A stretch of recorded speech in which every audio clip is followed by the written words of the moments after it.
Hello everyone, and welcome to my Strixhaven Limited Set review. The spoiler has been out for a few days already. I just didn't have time to make the review any earlier than this, and I know a lot of other set reviews have been around for quite a bit already, so and you probably have seen some of them, but I wanted to make my own review anyway. And I haven't watched those other reviews on purpose. I don't want to get any uh, influence from the other people's opinions. So all the ratings and opinions about the cards in this video will be my own without any outside influence. I'm actually quite eager to go and check out those other set reviews right after making this recording because I am interested in seeing what the other players and people have to say about the cards in a limited setting.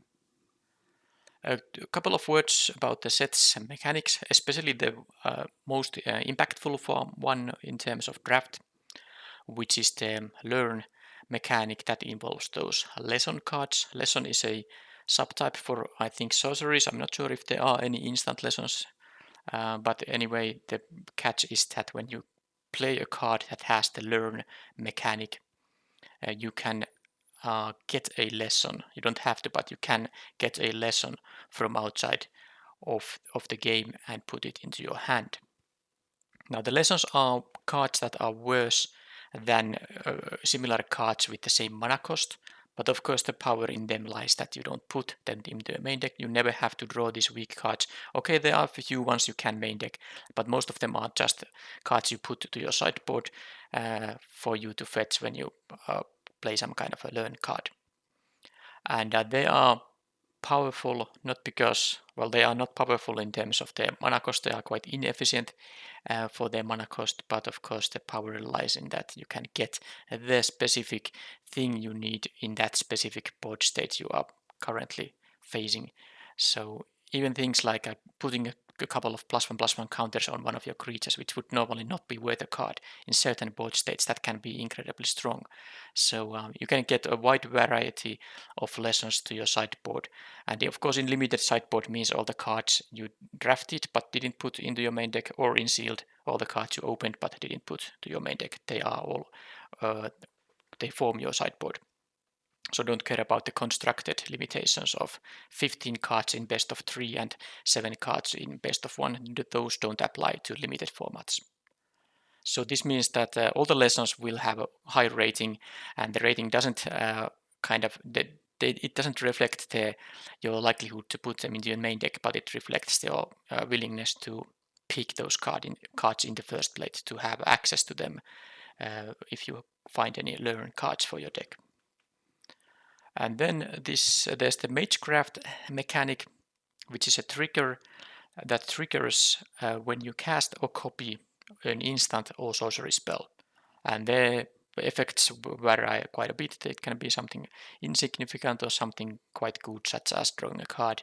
And you really should pay some attention to instant and sorceries. I'm sure in Strixhaven we all will be playing with a lot more instant and sorceries in our decks than in some average limited set. And then it's a faction set. There are 5 2-color factions. They are the so-called enemy color pairs of the color wheel. So if you look at the regular magic card back and see the color symbols there, so the neighboring colors are allied colors, and the colors that don't neighbor are the kind of enemy colors. So for example, white is the enemy color of both black and red, and so on. So all those 5 enemy color pairs are featured in this set, and there are quite a bit of golden cards for those 5 color pairs, which means that the allied color pairs will be quite unlikely, in my opinion, to draft around, because you can probably find 23 playable cards for something like a blue-white, but that means you miss out on every one of those golden cards, and they are pretty strong. So if you are, that's handicapping quite a bit. It will be interesting to see if they are relevant, strong 2-color archetypes that are, based on 2 allied colors, but we will see about that. There is, of course, quite a bit mana fixing, so I assume in this set you might quite often splash for a third color because of the mana fixing available even at common cards. Each faction has their own gimmick, and I will get back to them when I'm reviewing the cards that kind of feature the gimmick of the faction. The rating scale is numbered. I have been using this numbered scale. I'm not really familiar with this A, B, C thing. I think that is that something like a grading system in school in the United States or something. So I'd rather use just a rating scale based on numbers. So 5 out of 5 is the best one. A bum rare, you always pick from the pack, and you really want to try to see if the colors are open so that you can actually put it into your deck in the end. 4 out of 5 is a card you are happily first picking, so there can be even commons. They are the Shadows Packmates, they are the Bergstriders, they are the Demon Bolts of sort of card quality. So happy to first pick, and you will basically always put them into your deck if the color matches your deck's colors. And then 3 out of 5 are your pretty basic playables, so cards that that you don't really want to pick too early, maybe like around pick 5 and forward, and you don't mind putting them to your main deck, but you also don't really feel that sad if you cut them. So they are just the bread and butter part of your deck. Probably most of your cards usually will be having this rating. 2 out of 5 they are cards that can be weak, but maybe they are not really that many completely weak cards nowadays in limited sets. But the problem with these cards is that they are only situationally useful, or they are very high risk cards. So I usually don't want to include in my main deck cards that are only useful in a specific scenario. Some of these 2 out of 5 cards will be better in certain situations than 3 out of 5 cards, but I don't want to gamble on getting into those situations. So unless I have a specific synergy drafted around some certain effect, I don't really want to usually play these cards in my deck. But sometimes a deck may want to have it for synergy reasons, and the card could have a secondary rating for when you get to kind of build around it. But I will keep the first impression rating, and if I feel like it's too inconsistent, I will keep it 2 out of 5. 1 out of 5 is an unplayable card, of course, and there are not that many of them, but there are a few, and I will just quickly say that it's not going to happen in limited. The effect is not worth the cost ever. Not worth the cost, and the cost also includes, using up a card, not just the mana cost. So next, I will just check out each of the cards in the set. I will first check out the commons, then uncommons, then rares and mythics. So I will be covering all the cards here, and I will be quite quick here. I won't go into too deep of a discussion. It will be easier to talk about the cards when I have drafted with them, because now it's mostly a speculation, and I want to experience the set before I go into any deep level strategy. So I will just give my first impression, and then I quickly move to the next card in question. All right, so let's take the cards then. First, we have the colorless cards that have no color at all. These are all lessons, and because they're colorless lessons, they are going to be at least 3 out of 5 each one of them, because there's just you can just pick these and you can potentially have a good use for it, and you don't have to put this to your deck because obviously you will use them to fuel the learn mechanic instead. First one is Environmental Sciences, and this is one of the cards you can actually put into your main deck if you are splashing for a color 2 mana to search for a basic land.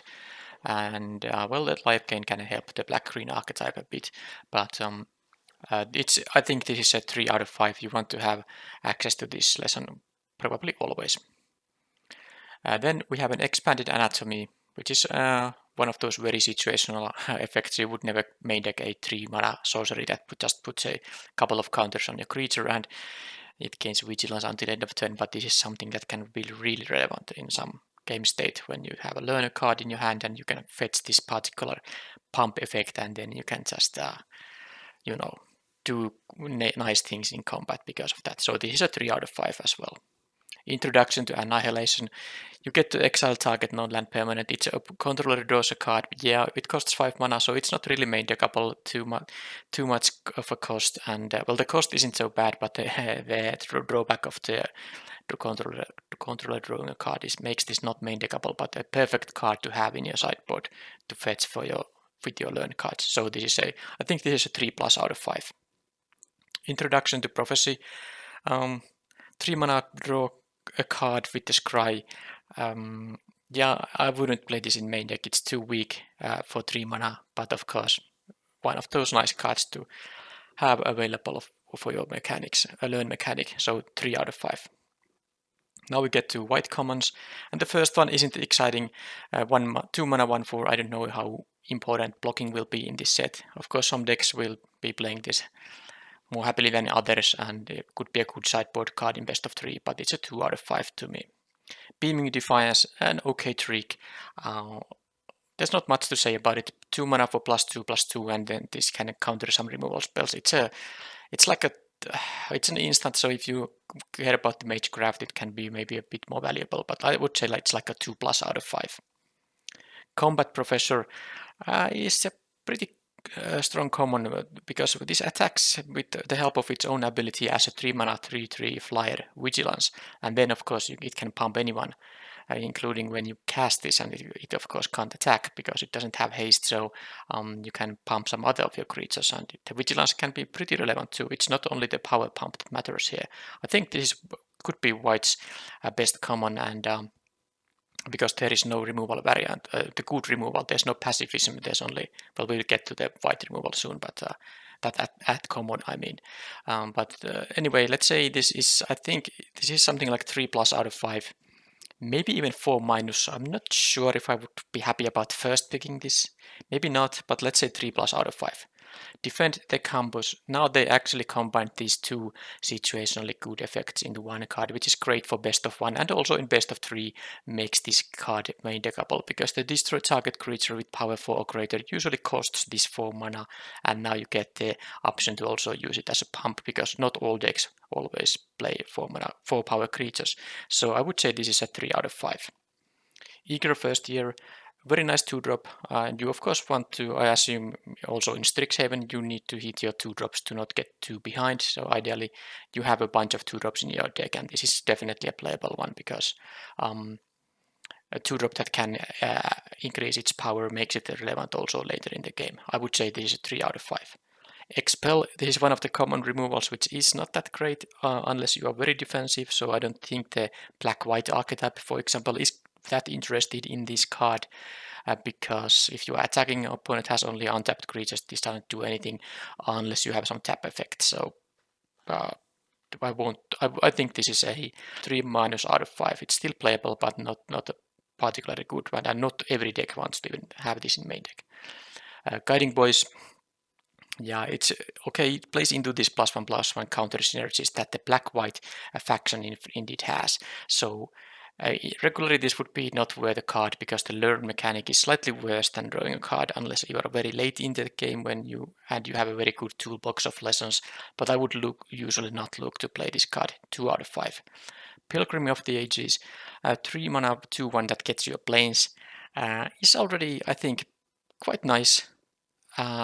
Especially if you are interested in hitting your land drops, although the black and white archetype probably doesn't care about that, but well, it doesn't hurt you to have access to a lot of mana. And this has the 6 mana activation too, so basically if it's really going to be a long game, you can get this back, and you can also trigger those things that, because the red-white faction actually has some payoffs that say that whenever a card leaves your graveyard, so this works with that effect too. So I think this can be quite okay, and because it's a 3 mana 2 power creature that gets you a plains, I would say it's a 3, let's say 3+ out of 5. Pillar Drop Rescuer. 5 mana 2/2 Gravedigger for small creatures.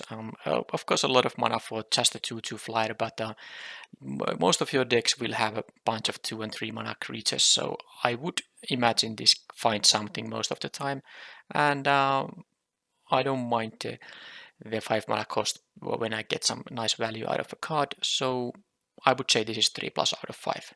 Still, I think there were a few 3+ out of 5s here, and I think the first one, the 2/3 flyer that gives the +1/+0 and vigilance to a target creature once per turn. I think that is the best white common out of these. The star pupil here is not that great. 1 mana 1/1. There's no good equipment in this set. I don't like this. Yes, if you have a lot of those counter synergies, yes, this can be valuable. It gives the counter to something else, but one counter isn't that great. Is this worth a card? Maybe if you are super aggressive and you really just want to have a 1-drop and you have those counter synergies, maybe yeah, but I would say this is a 2 out of 5. Stonerise Spirit, 2 mana 1/2 flyer, not a good one. Sadly, the effect is so expensive. The 4 mana and exile a card from your graveyard to give someone flying is not just that great. If this was a 1/3, I would be happier about it, but the stats are just so bad that well, it has some synergy with the card leaves your graveyard effects, but I would say this is a 2 out of 5 as a first impression. Study Break. Tap 2 target creatures and learn. Well, if you have a very good toolbox, maybe, and you are very aggressive, that basically requires both of those. But as a first impression, this is a 2 out of 5. Arcane Subtraction. 2 mana -4/-0 with learn. It's as basic as a combat trick as it is. Usually learn, I would value it slightly worse than drawing a card, unless you have a very strong toolbox of lessons in your sideboard. So if this was this kind of trick that draws a card, it would still be only a mediocre card. So I would say it's like a maybe 3- out of 5, 2+ out of 5. Burrock Befuddler, a 2 mana 2/1 with flash, with a little bit of a combat trickness. Well, it's a decent 2-drop. I think it is a 3 out of 5 because flash 2/1 isn't the most exciting one, but sometimes you can get some value out of the triggered ability, so it can be nice. But let's say 3 out of 5 because you, of course, just want to have 2-drops, and this is completely fine 2-drop. Bury in Books, 5 mana, kind of semi-removal. The target creature is put into its owner's library second from the top, so the opponent won't be drawing it right away. So you get rid of the creature for a couple of turns, and this is much better when you are defensive because it will be a 3 mana card against an attacking creature. Still works against the blocker, but when you pay the full cost, I think it's an okay effect, but nothing amazing. 3 out of 5 still. I would play one of these in my main deck usually. Great. Yeah, this is the one that has basically Surveil from Guilds of Ravnica. And this is a cantrip with some selection, costs 2 mana, so you lose tempo, but this does trigger, of course, Magecraft, and if you care about having instants in your graveyard, that some cards actually do care about. So this could be a fine card in combination of other effects, but I would say it's a 2+ out of 5 normally. And here is the easily best blue common, Frost Trickster. Is 3 mana 2/2 flyer with the ability to tap something down and prevent it untapping in the next untap step. This is Frostlinks, which is the same thing from at least some core set had this. It's a 3 mana 2/2 ground guy with the same effect. So this is the same thing, but it also flies, and it makes this a pretty fantastic common. This is easily a 4 out of 5 and the best blue common. Pop Quiz. Draw a card, instant speed at 3 mana with a learn. And like I said, learn is usually slightly worse than drawing a card. Of course, by the way, I didn't mention, but if you don't know, learn also allows you to just, instead of getting a lesson card, you can just discard a card to draw a new card or do nothing. You don't have to do anything. So there's that. But I would say, well, this is one great way to trigger Magecraft, but otherwise it's just a 2+ out of 5 without any synergy. Reject is a 2 mana counterspell for creatures or planeswalkers. The latter is rarely relevant in limited unless its controller pays 3, and it exiles the spell or the card if it gets countered. So kind of like a not as good of an essence scatter, but 3 mana tax is quite a lot, and this will stay relevant until the in the middle part of the game. It's still going to be relevant. Still a reactive card. I don't think I like it too much. I will give it a maybe, let's say, 3- or 2+ out of 5. Resculpt. Yeah, exile target. Oh yeah, this is this one. The 4/4 token is quite nasty to give to the opponent. You have to exile a pretty bomb rare to actually get to be happy about giving the opponent a 4/4. So usually you maybe look to use this on your own creature that is about to die, or maybe you have a 1/1 lying around. You can make it into a 4/4 as an instant speed effect and then eat some attacker, but it is a bit too situational to me. I will say it's a 2 out of 5. Serpentine Curve. Okay, 4-mana sorcery that creates you a fractal token. This is the blue-green factions token type. It's a 0/0 token that has a number of +1/+1 counters. This cares about the total number of instant and sorcery cards you own in exile and in your graveyard. So won't be a great turn 4 play. It's unlikely to be very big on turn 4, but later in the game it can be even like a 5/5 or a 6/6 if you have a ton of those cards. So I would say it's a 2 out of 5, but if you have, let's say, 10 instants or sorceries, or the lesson learn mechanic helps you to, you don't have to have that many main deck instants and sorceries if you have a couple of learn mechanic cards, so you can get those sorceries from outside the game, from your sideboard, and then they will of course end up in your graveyard after you have cast them. So it can be possible to have a lot of instant and sorceries in your graveyard. So this would be 3+ out of 5 in some decks, but as a pack one pick one situation, it's definitely a 2 out of 5. Or maybe even 1 out of 5, but maybe 2 out of 5 because there is potential to make it good. Soothsayer Adept is quite nice. 2 mana, 1/3 is a defensive stats, which is enough by itself. And then this looting ability, even though it costs 2 mana, it can be valuable in any game that drags a bit longer. So I would say this is a 3+ out of 5. Vortex Runner, yeah, this features the blue-green factions kind of own gimmick, which is that if you control 8 or more lands, things get better, and this is definitely very good as a 3/3 unblockable, and of course this is very bad as a 3-mana 2/3, but because you have the kind of the late game kind of this target of getting into 8 lands and making this card a worthwhile addition to the board, I think this is not unplayable. Of course, it depends on the deck. You will have to evaluate if your deck is capable of hitting the 8 land in most of the games at least. You won't be running this card if you don't have a good plan to get to 8 lands. But if you do, it's going to be a 3 out of 5. If not, it's just a 2 out of 5. Waterfall Aerialist, it features this new hexproof variant ward, which makes the creature hard to target, but it's still possible if you pay some extra. As a 4-mana 3/1 flyer, the way I evaluate this card is that if this had actual hexproof, how good would it be? I don't think it would be that good. The 1 toughness is still very easy to deal with any creature that can block a flyer. So I would say this is still an evasive 3-power creature for 4 mana, so it's playable, but not a particularly strong one. I would say it's a 3- out of 5. Then the black card, Arrogant Poet, 2 mana 2/1, you can make it fly when it attacks if you pay 2 life. So if you are aggressive, definitely the 2 life don't matter. I think this is a perfectly serviceable 2-drop in a deck that looks to be aggressive, and I will give it a 3 out of 5. Crushing Disappointment, funny name in the card. I don't think the card itself is a Crushing Disappointment. Each player loses 2 life and you draw 2 cards as a 4-mana instant is something you are actually happy to have if you are aggressive. If you are defensive, not so much. So this could be something like a 2 out of 5 in all the decks that are not aggressive, and in aggressive decks this could be, let's say, 3 out of 5. Essence Infusion, 2 mana sorcery to make this kind of a pump effect. So it's a sorcery, not an instant, so it doesn't work as a combat trick, which makes this a very risky card to play. In the deck that has a lot of these counter synergies, yes, I think it's okay, but otherwise it's just a 2 out of 5. Hunt for Specimens, 2 mana, create this pest token, which is the black-green faction's own token. When the pests die, you gain life.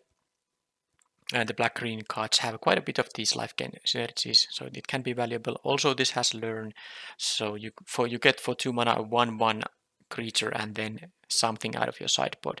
Well, it really depends on how good of a lesson toolbox you have.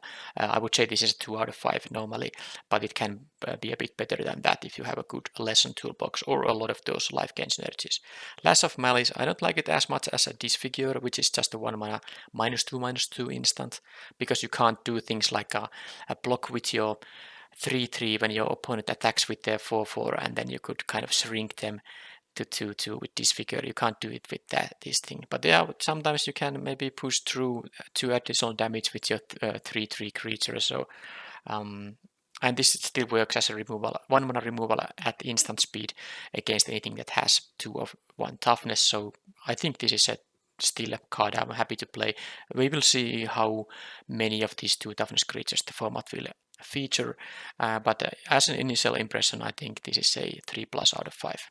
Leech Fanatic, 2 mana 2/2 on your own turn having lifelink is a nice effect. I think this is a perfectly serviceable 2-drop that you don't mind playing, so I will give it a 3 out of 5. Mage Hunter's Onslaught, sorcery speed removal hits creatures and planeswalkers, and then the very odd thing to have in this kind of a spell that makes the opponent lose some life if they block this turn. So well, definitely a better one in an aggressive deck, but still, even at sorcery speed and this being a double caster, it is a card that gets rid of anything. So I would say it's a 4- out of 5, and it is the best black common. Novice Dissector. So this works as this activated ability only works as a sorcery, so you can't save creatures that are about to die in combat or in response to opponent's removal spell. But this says put a counter on target creature, so unlike some other cards with this kind of mechanic, this doesn't have to give the counters to itself. You can give it to anything. So maybe if you have enough of sacrifice fodder, this can be okay. But I would say it is still just as a first impression, 4 mana 3/3 is not that great. I will give it a 2+ out of 5. Professor's Warning, 1 mana trick. The thing with this card is that these effects are both worth 1 mana, and when you can choose between these two, it's usually something you will find a situation where the card will be useful. But you don't want to have too many low impact cards in your deck. You want to have cards that actively help you deal with opposing threats, or help deal with the opponent itself. So by making you enabling you to attack their life total, or just get you some massive advantage like drawing a bunch of cards. This does none of that. But as a 1 mana trick, I could see having room in some decks for this, especially if you care about the instant casting, Magecraft triggers, you kind of trigger them at the instant speed with any instant, of course. So I would say that it's like a 2+ out of 5. I don't look forward to playing this kind of card in my deck, but in some decks I might want to. And I think as a sideboard option, it's fantastic against a deck with a lot of removal. Promising Duskmage, yeah, this is a very good payoff for the +1/+1 counter synergies. Of course, if you don't have any of that, 3 mana 2/3 is unplayable. Well, not unplayable, but very weak, 2- out of 5. But if you have enough ways to give the counter to this, it will be a nice card. So I will say that it will range from 2+ out of 5 to maybe something like 3 out of 5, depending on how much of your synergy you have for that. Spectre of the Fence is a 4 mana 2/3 flyer. With a nice activated ability. It doesn't require tapping, so you can attack and use the ability if the game drags long. I don't think I would run multiple of these in a deck usually, but having access to one of these is fine for those games where things just drag out and you can just finish the opponent with the activated ability. So I would give this card a maybe 3. Oh, I think it's still the 4 mana 2/3 flying. The stat line is so weak that I will give it just a 3 out of 5. Unwilling Ingredient, 1/1 menace for 1 mana. So yeah, evasion, but of course very weak one at that, unless you can enhance it with +1/+1 counters. The set doesn't have a lot of equipment, for instance, so you can't easily make this grow this guy's power. But you have a very nice, failsafe here. If this dies at some point, even if you just jump block with it, you will get to draw a card. Pretty expensive, cost 3 mana, and exiling this from your graveyard, but this will at least give you the card back. I would usually want to start with this card. I mean, in a draft, I don't really find this very exciting, but if I already have enough, with those +1/+1 counter synergies, perhaps I would be interested in playing this card. So I will give it still a 2 out of 5, but keep in mind it can be worth playing if you have synergies for it. And the first red card is a 2-mana 2/2 that gives a pump to attacking spirits. Definitely something you don't mind playing. There are a bunch of spirits in red and white specifically, and as a 2-mana 2/2, you don't really have to have anything too amazing to make the card playable. So it's a 3 out of 5. Alright, Dragon's Approach is the 1 out of 5 for sure. It's basically unlimited. It's a 3-mana. Deal 3 to opponent as a sorcery speed. Never going to be worth playing, and you are I mean, even if you have a dragon in your deck, and even if you find, because these will come in late, no one picks this in the draft, so you can find 5 of these, but you would still have to draw 5 of these and play it 5 times in the game, and probably opponent has played cards that actually impact the board state by the time you have cast the 5th copy of these, and so you are gonna lose if you go and have that plan. Never play this card in limited. Enthusiastic Study. Okay, 3-mana combat tricks are kind of expensive. I like 1 and 2 mana much better than 3 mana for a combat trick. But if you are very aggressive, this can be okay. I would give this a 2+ out of 5. It has to learn mechanics, so the toolbox does affect what kind of toolbox you have available, does affect the rating. But let's say 2+ out of 5. First day of class. Yes, no, that's just I don't know if there are many ways that create multiple tokens at the same time. For example, this could be useful with that kind of an effect, but if there are not such effects available, this is just a bad card. So this is I think it's a 1 out of 5. Fuming Effigy. The stats are okay, but not exciting. If you have enough ways to get the trigger happen, it will get better. I would say it's like maybe a 3- out of 5. Heated Debate. Well, 3 mana instant that deals 4 damage to a creature or planeswalker is of course a great limited removal. Spell can't be countered, which also includes the ward ability. Nicely in the reminder text too. So, well, this is easily just 4 out of 5. This is the kind of a common you want to be first picking always. Illustrious Historian. Another reasonable 2-drop, because 2-mana 2/1 is not exciting, but you get at some point, if the game, unless the game is ending super quickly, you will get a nice value for 5 mana, and just exiling this thing from your graveyard, you get a 3/2 token. So I would say this is a 3+ out of 5. Pigment Storm. Nice combination of a removal spell and a burn spell to the face, because you can target a 1 toughness creature and deal 4 to opponent if that's going to finish them. But of course, this mana cost, while it will get rid of most creatures in the format, 5 mana sorcery speed removal is quite clumsy. I would pick first one of these quite high maybe, but and the following one's not that high. So let's see. Their rating will be a 3 out of 5 for the first copy and less for the further copies. Pillar Drop Warden, 4 mana 1/5 reach.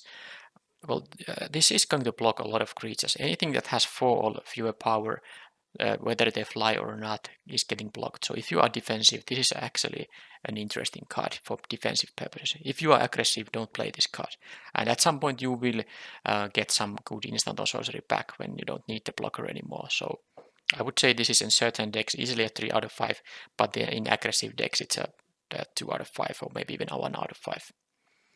Sudden Breakthrough. It's an okay trick. because the blue-red faction has these very expensive cards, like a 7 mana cards. We will see a 7 mana common, for example, which makes creating a treasure token a very desirable effect. And this is a serviceable combat trick. +2/+0 and first strike for 2 mana is something you easily can play, and getting the treasure token can be valuable. So I would say if you have expensive cards in your deck, this is a, let's say, a 3 out of 5 if you don't have expensive cards in your deck, or if you're not splashing, because of course treasure token helps in splashes too, then this is just a 2 out of 5. Tome Shredder I like quite a bit. 3 mana 2/2 haste is not really that bad. Of course not great if it didn't have the extra ability, but this can just exile instants and sorceries from your graveyard and permanently grow. And because of the haste, you can even do it right on the turn you cast it if you already have something in your graveyard. And I think this is quite a good card. Not going to start with 4, but I would give this a 3+ out of 5 rating. Twin Scroll Shaman. Well, it really depends on how can you enhance this guy's power. A double strike is a very dangerous ability, of course. Well, dangerous for the opponent because of the kind of blowout potential involved with it. So you need to synergize with it. If this just acts as a 1/2 double striker for 3 mana, it's not going to be great. It's a 2/5, 2 out of 5. But if you have enough ways to pump its power, either temporarily by a few points, or permanently by just 1 point, for example, a 1+1/+1 counter on this, and it's already going to be a lot better. So it will be a 3 out of 5 with enough synergy, otherwise 2 out of 5. Green cards, Bayou Grove, I think I like it quite a bit because this is basically it's a 5 mana 5/4 which are playable stats, but sometimes you will have some fodder and you can make a great tempo play by playing it 2 mana 5/4. I like this card quite a bit, and I think I give it a 4- out of 5 rating. Big play, I like it a lot because 2 mana +3/+3 trick is okay, but when one of the stat boosts is actually permanent, so you get a counter and a +2/+2, it's going to leave its mark, and I like it a lot. I think this is a pump spell I will be wanting to play in every one of my green decks, I assume, at this point. And I will give it a rating of 3+ out of 5. Charge Through is mostly just if you really care about Magecraft triggers, because this is a cheap cantrip with not a high impact.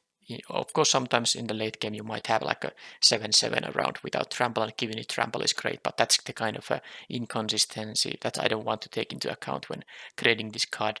This is an instant speed way to trigger Magecraft, so 2 out of 5, unless you have a lot of synergy, when this could be like a 3 out of 5. Field Trip. Mana ramp only for forests though, so it doesn't fix your mana, and it has to learn too. So definitely this is a very interesting card in any deck that has expensive spells, or the blue-green archetype has these cards that care about whether you control 8 or more lands or not. So in the decks with the proper synergy, this is easily a 3+ out of 5 because of the learn mechanic too. And in decks that don't care about the ramp so much, maybe just depending on your lesson toolbox. But if it's not a impressive toolbox, then this is quite unplayable, and I would give it 2 out of 5 in decks. But I would assume most green decks actually care about this, so that's why I'm gonna give it a 3 out of 5, but it can be even better in certain decks. Leyline Invocation, 6 mana. Okay, so the standard scenario here is you get a 6 mana 6/6, and if later in the game, of course, you will get a 6 mana bigger creature if you have more than 6 lands. If you have some other ways to make mana, you can accelerate this up on an earlier turn. But you don't have those lands, then it can be something like a turn 5/5 still. If some creature of yours, for example, taps for mana. I'm not sure if there are such creatures in this format, but if there are, then you can still get a fairly sizable creature. I think this is the kind of card you are interested in most green decks, so I will give it a 3 out of 5. Mage Duel, this is probably the best green common, and because this effect is so nice. 3 mana +2/+1 and then fight. This allows you to make good fights. Your 2/2 kills their 3/3, your 3/3 kills their 4/4, and so on, thanks to this. And sometimes you can even double spell to make this a very efficient and cheap fight spell. I think this is easily a 4 out of 5. Professor of Zoomancy. So 4 mana for 4/3 and a 1/1 token is, and it's even the best token that has the additional bonus of gaining life when it dies. I think this is quite powerful. Usually green gets a 3/3 and 1/1 for 4 mana. This gets an additional power, so I will give this card in fact 4- out of 5. I really like the green commons, they seem powerful to me.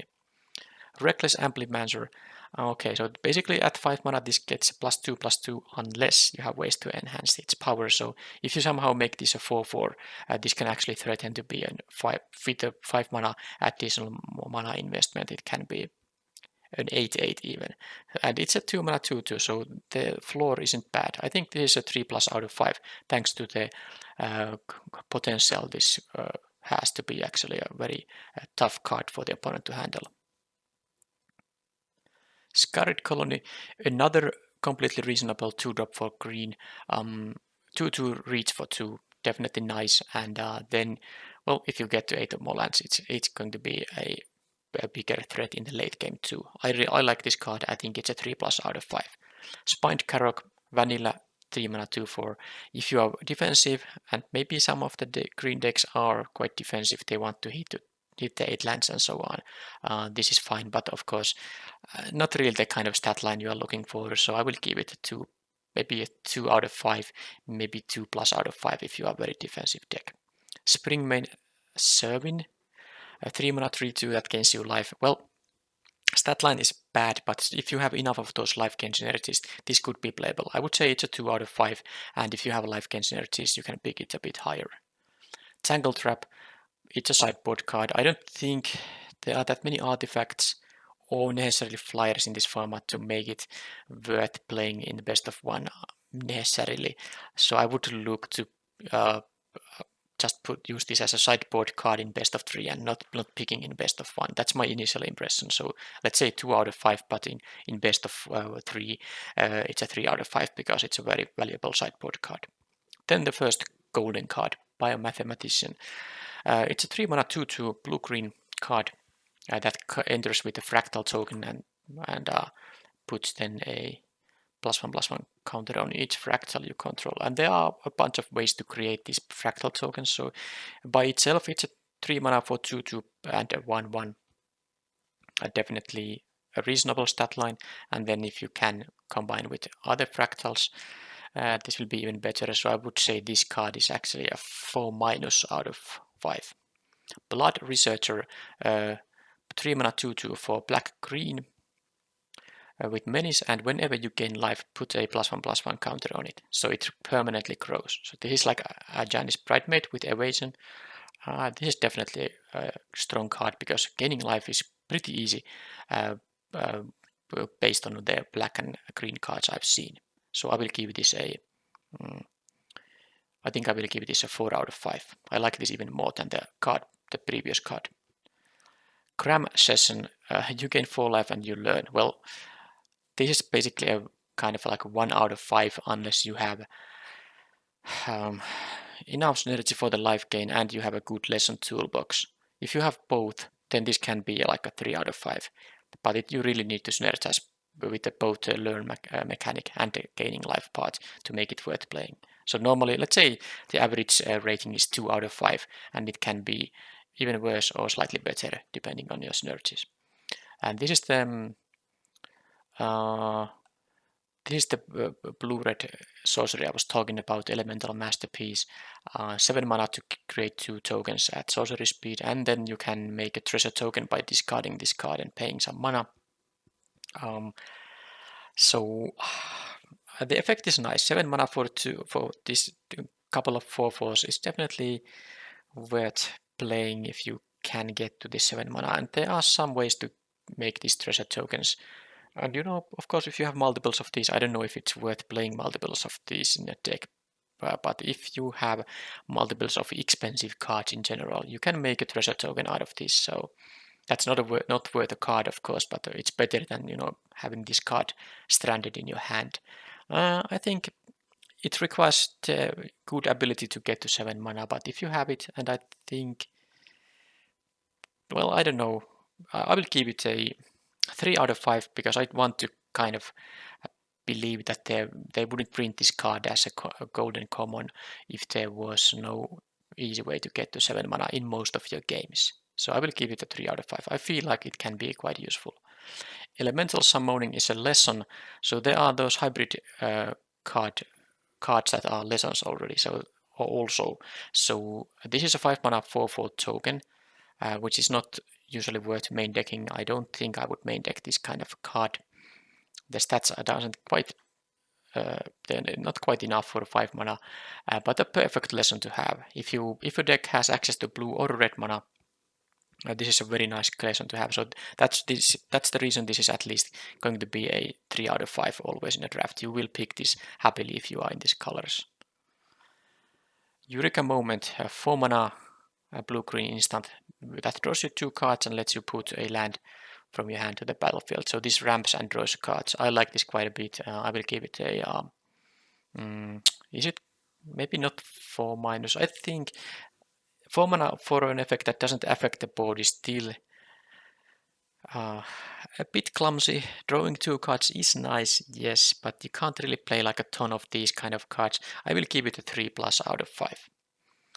Exhilarating Elocution. Okay, 4 mana. Some creature of yours gets 2 +1/+1 counters. Other creatures get until end of turn pump. Okay, you have to be very aggressive, and you have to have those +1/+1 counter synergies to make this work. The black-white archetype is aggressive, so I could see playing this card, but it is a high-risk card. Also, sometimes it just doesn't do anything, especially if you are, for some reason, on the defensive. This is incredibly bad because it's just a sorcery, not an instant. So I will give it a 2+ out of 5, but in a very aggressive deck or a deck that has a bunch of these counter synergies, this can be something like a 3+ out of 5. Fractal Summoning is the blue-green hybrid lesson. Well, you get a fractal token that costs a lot, not an efficient one. For example, 6 mana for a 4/4 is definitely not great, but it's a perfect lesson, so I wouldn't ever main deck this, but fantastic card to have in your sideboard when you play either blue or green. I will give it a 3 out of 5. Infuse with Vitality. A lot of text, but basically this makes your creature trade in combat because of the death touch, and then you get to have the creature come back. And then you gain 2 life. So black and green have those life gain synergies, so I think it's worth playing in most decks. I will give it still it's a kind of a risky combat trick. You always have to play this before damage happens, so if opponent has open mana, it's always very risky because they can just respond by dealing with your target, so I will give it just a 3 out of 5. Inkling Summoning features the black-white factions token, a 2/1 flyer. For 3 mana, this is not worth main decking, but of course perfect lesson because sometimes you want to find a lesson from the sideboard that gives you a flying creature, so pick it accordingly. Rating is 3 out of 5. Lowhold Pledge Mage is a 3 mana hybrid white-red card, 2/2 first strike. Magecraft gives you a temporary power boost. I can't see this is a very strong card because the stat line is quite weak, 2/2 first striker.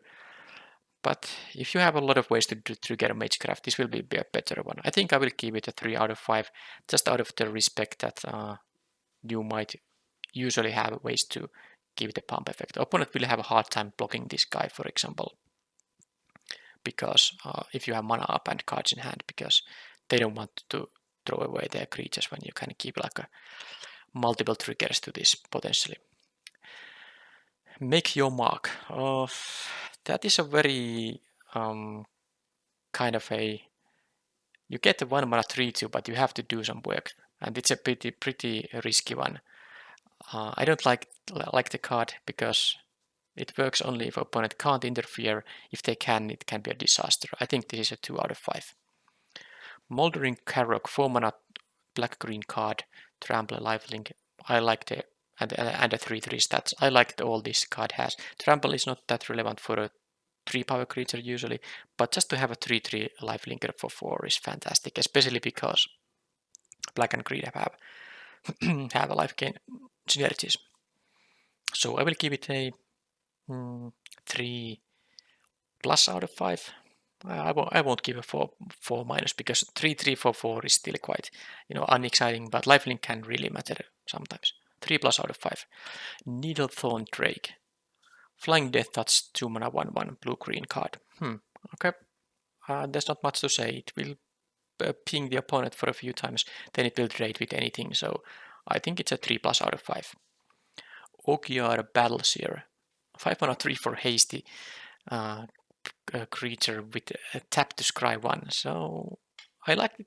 The haste can be quite nice. 3 power hasty power can throw off the opponent's raise math quite a bit, and then if you can't attack with because they have a good blocker, or you just want to have this as a blocker yourself, you can still block and scry at the end of the opponent's turn no matter what. So quite a reasonable card, I think. I will give this a I think I will give it a 3+ out of 5. Olin Shield Mage. Yeah, this is the black-white aggressive deck because 5 mana 3/3 flyer isn't super interesting, but when the opponent has to pay 3 additional life to get rid of it, it is definitely worth it.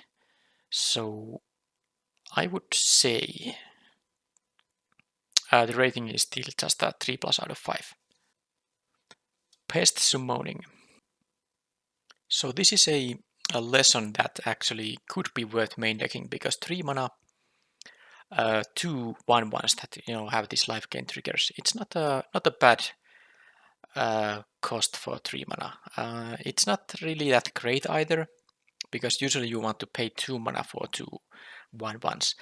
But if you have life gain synergies and you don't have that much of learn, then you might just choose to put this to your main deck. I will give this card a rating of 3+ out of 5 for the reason that this is a lesson that you might want to in some cases play in the main deck.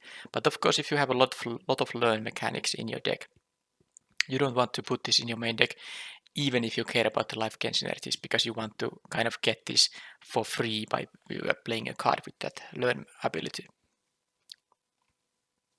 Prismari Pledge Mage, a 2 mana 3/3 defender, and with a Magecraft ability that makes it able to attack. I think it's going to be able to attack enough often that it's definitely worth playing this hybrid blue-red card. Especially in a one thing about these hybrid cards, because all of these are double casters for the hybrid mana, so they are fantastic cards in the exact colors. So this, of course, in a blue-red deck will always be a 2-drop. But imagine if you're playing blue-green.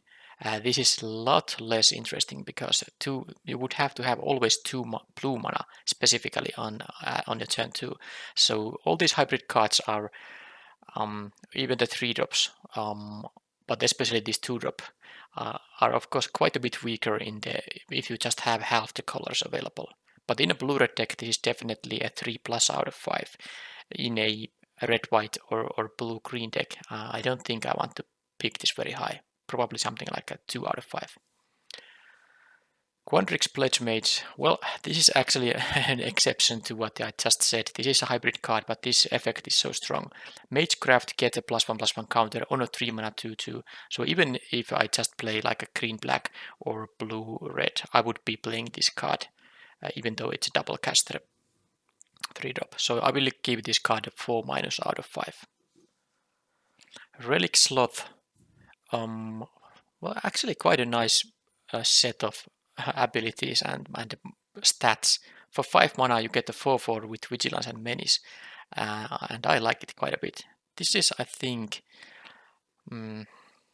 it's still maybe a 3+ out of 5 because it is a 5-drop and you can't pick those a ton of those, and this is not like a bomb or anything, but a very efficient 5-drop, as good as they get. So this is very top end 3+ out of 5. Rise of Extus. Yeah, exile a creature, and then there's a learn attached. Well, 6 mana exile a creature wouldn't be that great. And sometimes, of course, the exiling a card from a graveyard can be relevant, but I don't think it is going to affect the value of this card too much. But exiling a creature and having the learn attached is definitely worth picking here. and playing in any black and white deck, assuming you have at least some lessons in your sideboard. So I would give this maybe 6 mana is still a lot for this kind of removal. It's either a 3+ or 4-, some very close to a 4, but let's give it a 3+ out of 5. Silver Quill Pledge Mage, Magecraft. So okay, this is 3 mana 3/1 that can fly and can get lifelink. Both are very nice abilities, and you can of course trigger the Magecraft twice to give it lifelink and flying. So I quite like this. Evasive creatures and also a creature that can help in a race by gaining some life, even if it just trades. So I would say this is a 3+ out of 5. Spectacle Mage. Okay, 2/2 flyer for 3. Make some of your instant and sorceries cheaper. Well, it really depends on how many of those expensive cards you have. If you don't have like more than 2 of those cards, this makes cheaper. This is maybe even just a barely playable 3- out of 5. If you have more than 3 instant and sorceries that cost 5 or more, then this could be a 3+ out of 5. Spirit Summoning gives you a 3/2 for 3 and not worth it. So this is a perfect lesson that I wouldn't usually play in my main deck, but nice card to have the option to fetch from your sideboard. So I will give it a 3 out of 5. Spiteful Squad. Well, I like this card quite a bit. 4 mana 2/2 Death Toucher that gives those counters to something else when it dies. And of course, if you find a way to give this even more counters than the 2 it comes with, then all the counters will be moved to some other creature.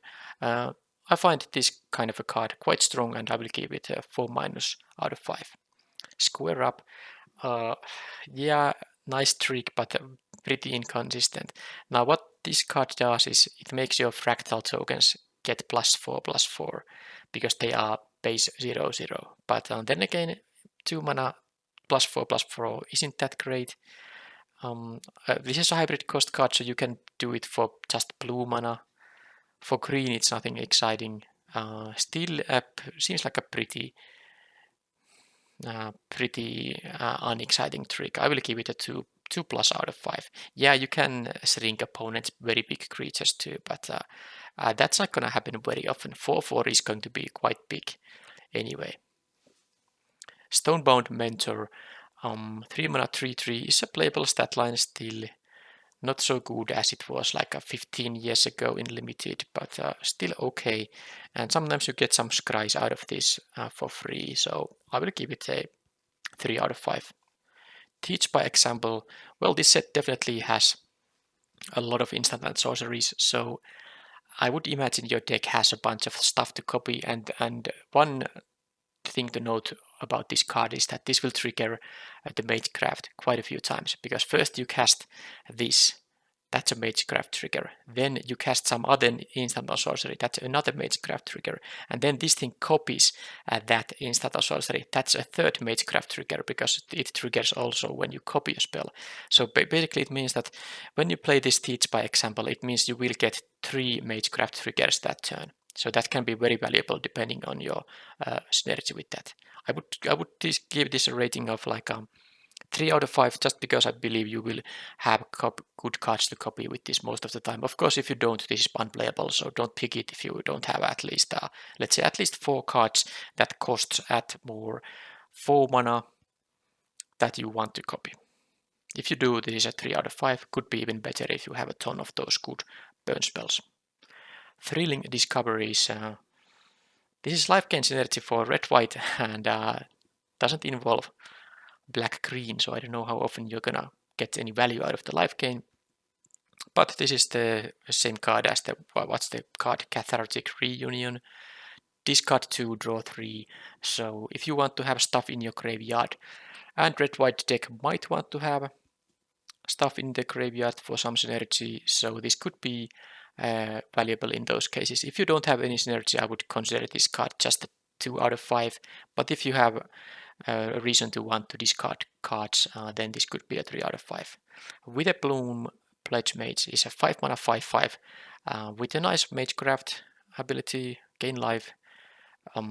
because the stat line is worth the mana cost already, and it works for both in any green deck and in any black deck. So I quite like it. Random incidental life gain should be fine, and sometimes you get some life gain payoffs out of this as well. So let's give it a 3+ out of 5. Biblioplex Assistant is a 4-mana 2/1 flyer with the ability to redraw one of your instant and sorceries that you have already put into your graveyard in one way or the other. So stat line is extremely weak, but sometimes you might have some very good instant and sorceries. You don't mind playing this kind of a 4-mana weak creatures just for the opportunity to recast them. So it really depends on the synergies. I would give this 2 out of 5 normally, but it can be boosted a bit if you have very good spells you want to redraw. Campus Guide. Well, this is a perfect card for any deck that wants to either I guess, well, you don't get to put the card in your hand, so of course this card would be very good if it did, so that it's normal. I would expect this to just put it on the top, but I would still think that it's more of a card you use in a deck which does have some splash, because the 2-mana 2/1 otherwise isn't going to be that great. One thing this does is that it helps you can keep a 2-lander with this. But I mean, I'm not sure if that's going to affect the rating too much. I would say play this if you are splashing for a color, don't play otherwise. So 2 out of 5 or a 3 out of 5 depending on which of those hold true. Clockwork Archivist. 6-mana 4/5 reach does do a good job of blocking anything, and then this ability it has can be okay. It can kind of interfere with the opponent's plans, and it can help your card leaves your graveyard triggers happen. So not really sure. 6 mana for 4/5 is a lot of mana, so maybe it's something like a 2+ out of 5, but depending on synergies, and as a sideboard card it can be better, but as a main deck option I think it's gonna be a 2+ out of 5. Excavated Wall. Yeah, no thanks. You have to be very interested in milling cards, or I mean this mills only you can't mill your opponent, and you have to be super defensive to care about the 0/4 stat line. So I would say this is a 1 out of 5, but maybe there's a scenario where you want to run this. I don't think it's gonna be very likely. Letter of Acceptance. Okay, that's a fine card if you're interested in splashing or interested in ramping into 5 and 6 drops. In decks that don't care about either of those things, don't play it, not worth the 3 mana, but the ability to draw a card makes this quite free cards to run in decks that care about fixing or splashing, so it would be a 3 out of 5 in such decks, 2 out of 5 in decks that are 2 colors with no interest in ramp. Archway Commons is a it is a 5 color producing land, but the cost to pay that 1 mana when it enters the battlefield is so hefty. It's a way different than any land that just enters tapped. You can't play this on turn 1 ever. This will interfere with your curving out, and then in any early game scenario, you basically have to skip making a play or just have a very much weaker play available when you play this. So I would of course still play this land in any deck that splashes for a color, but in a 2-color deck, no. The only exception is that if you have some off-color lessons in your sideboard, this of course does help you cast them, but I'm not sure if they are all double casters, because are they only those hybrid cost cards? I haven't gone through the uncommons yet, so I don't know, but if there are lessons that are single casters, then this does help you cast them, so maybe that's one consideration to play this. But usually the guideline is don't play this in straight 2-color decks. And how high should you pick this? Well, it depends on how far the draft has progressed. Of course, in the beginning phases of the draft, you don't know if you're going to splash or not, so maybe you should pick this a bit higher in the beginning, and in the end you know if you want this or not. If you are splashing, this is a 3+ out of 5. If you're not splashing, it's a 2 out of 5. And all these Scrylands are going to be fantastic. They are all by Scrylands I mean the dual producing lands that enter tapped, and then they have the 4 mana activation to scry for 1. So just this mana fixing is going to be always nice. If you're playing 2 colors, I would play like 4 of these cards in a 2-color deck. I just hate to see starting hands that don't have both of my colors available. Lands entering tapped is of course a price, but it's a price I'm willing to always pay for the extra consistency. I can keep more starting hands when I have these kind of lands in my deck. So all of these are 3+ out of 5, and all the 5 color combinations for the factions in this set have one of these at common. So Lowhold Campus, Prismatic Campus, Quandrix Campus, Silver Quill Campus, Witherbloom Campus, all are 3+ out of 5, and that's the commons. The first uncommon is Clever Lumimancer. Yeah, 1 mana 0/1. It's a nice magecraft ability, but I don't want to just focus on the how good this card can be. I want to focus on how good this card will be on average, and being an 0/1 in the worst case scenario makes this card so bad. And while you can get like a double or triple pumps in some cases, those are not going to be the scenarios you are often going to have. So I just don't want to see the trouble of trying to make this card good, so I will consider this unplayable. I will give it a rating of let's say 2- out of 5, out of the respect that your deck might have a lot of instant and sorceries, and then this card could be good, but usually you don't want to pick this. Detention Vortex is okay, that's the worst of these kind of prison style cards I've seen. Well, I mean, or is it like a arrest, or what's the card?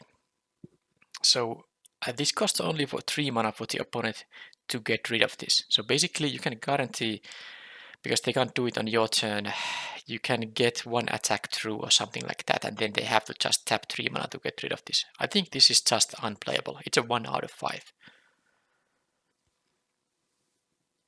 Dueling Coach, well, that's a card I like.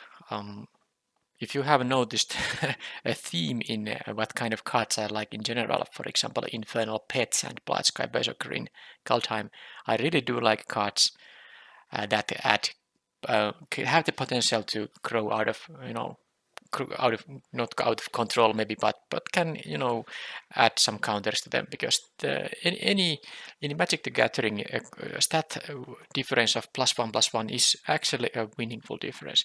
Any 3/3 is so much better than a 2/2. Any 4/4 is so much better than a 5/5, and so on. Sorry, better than a 3/3 and so on. So this card is let's see what it does. 4 mana 2/2 that can also give the counter to itself. So 4 mana 3/3, which is like a weak stat line, but it doesn't require a lot of good stuff for it to be a actually useful card. And this is a very expensive activation here, but when you have the 5 mana around, and especially if you have other creatures with +1/+1 counters, it's just a very strong card. I think I would give this a 3+ out of 5, and it's not far away from a 4-, but the reason that the activation is 5 mana, and I'm pretty happy it is, because I would hate losing to this card constantly. So the 5 mana activation is so expensive that it's just a 3+ out of 5. But definitely, when talking about 4 mana 3/3s, this is one of the better ones. Professor of Symbologies, well, 2 mana 2/1 with Learn, definitely, if you have any lessons, because you don't pay a lot of extra for the Learn ability. 2 mana 2/1 vanilla would be bad, but when you get any kind of value out of it, it's fantastic. I think this is easily a 3+ out of 5, and if this comes to you late in the draft and you have a good lesson toolbox, I would give this a 4- out of 5. Reduce to memory. This is a lesson, yeah, this is a double caster to exile target non-land permanent. Okay, well, it's a card I wouldn't be playing in main deck, because giving the opponent a 3/2 is definitely not a good one. Yeah, you can exile your own stuff and get yourself a 3/2 if you somehow want to do that, but 3 mana for a 3/2 isn't exactly exciting either. So the perfect lesson to grab when you really need to deal with something very problematic, but I wouldn't main deck. But because it's a good lesson, I will keep it a 3 out of 5. Secret Rendezvous. Well, in 2-player games, which drafting is usually. So you don't want to give your opponent cards, so this is a 1 out of 5. Never play this card. Show of confidence. Okay, so this has the kind of a storm for instant and sorceries, and you get a bunch of counters on creatures and they get vigilance. So how does this work? If you have cast one instant or sorcery, you get to copy. No, this is not good. So you get only 2 counters in that case, right? It is an instant though. Yeah, this works as a combat trick too.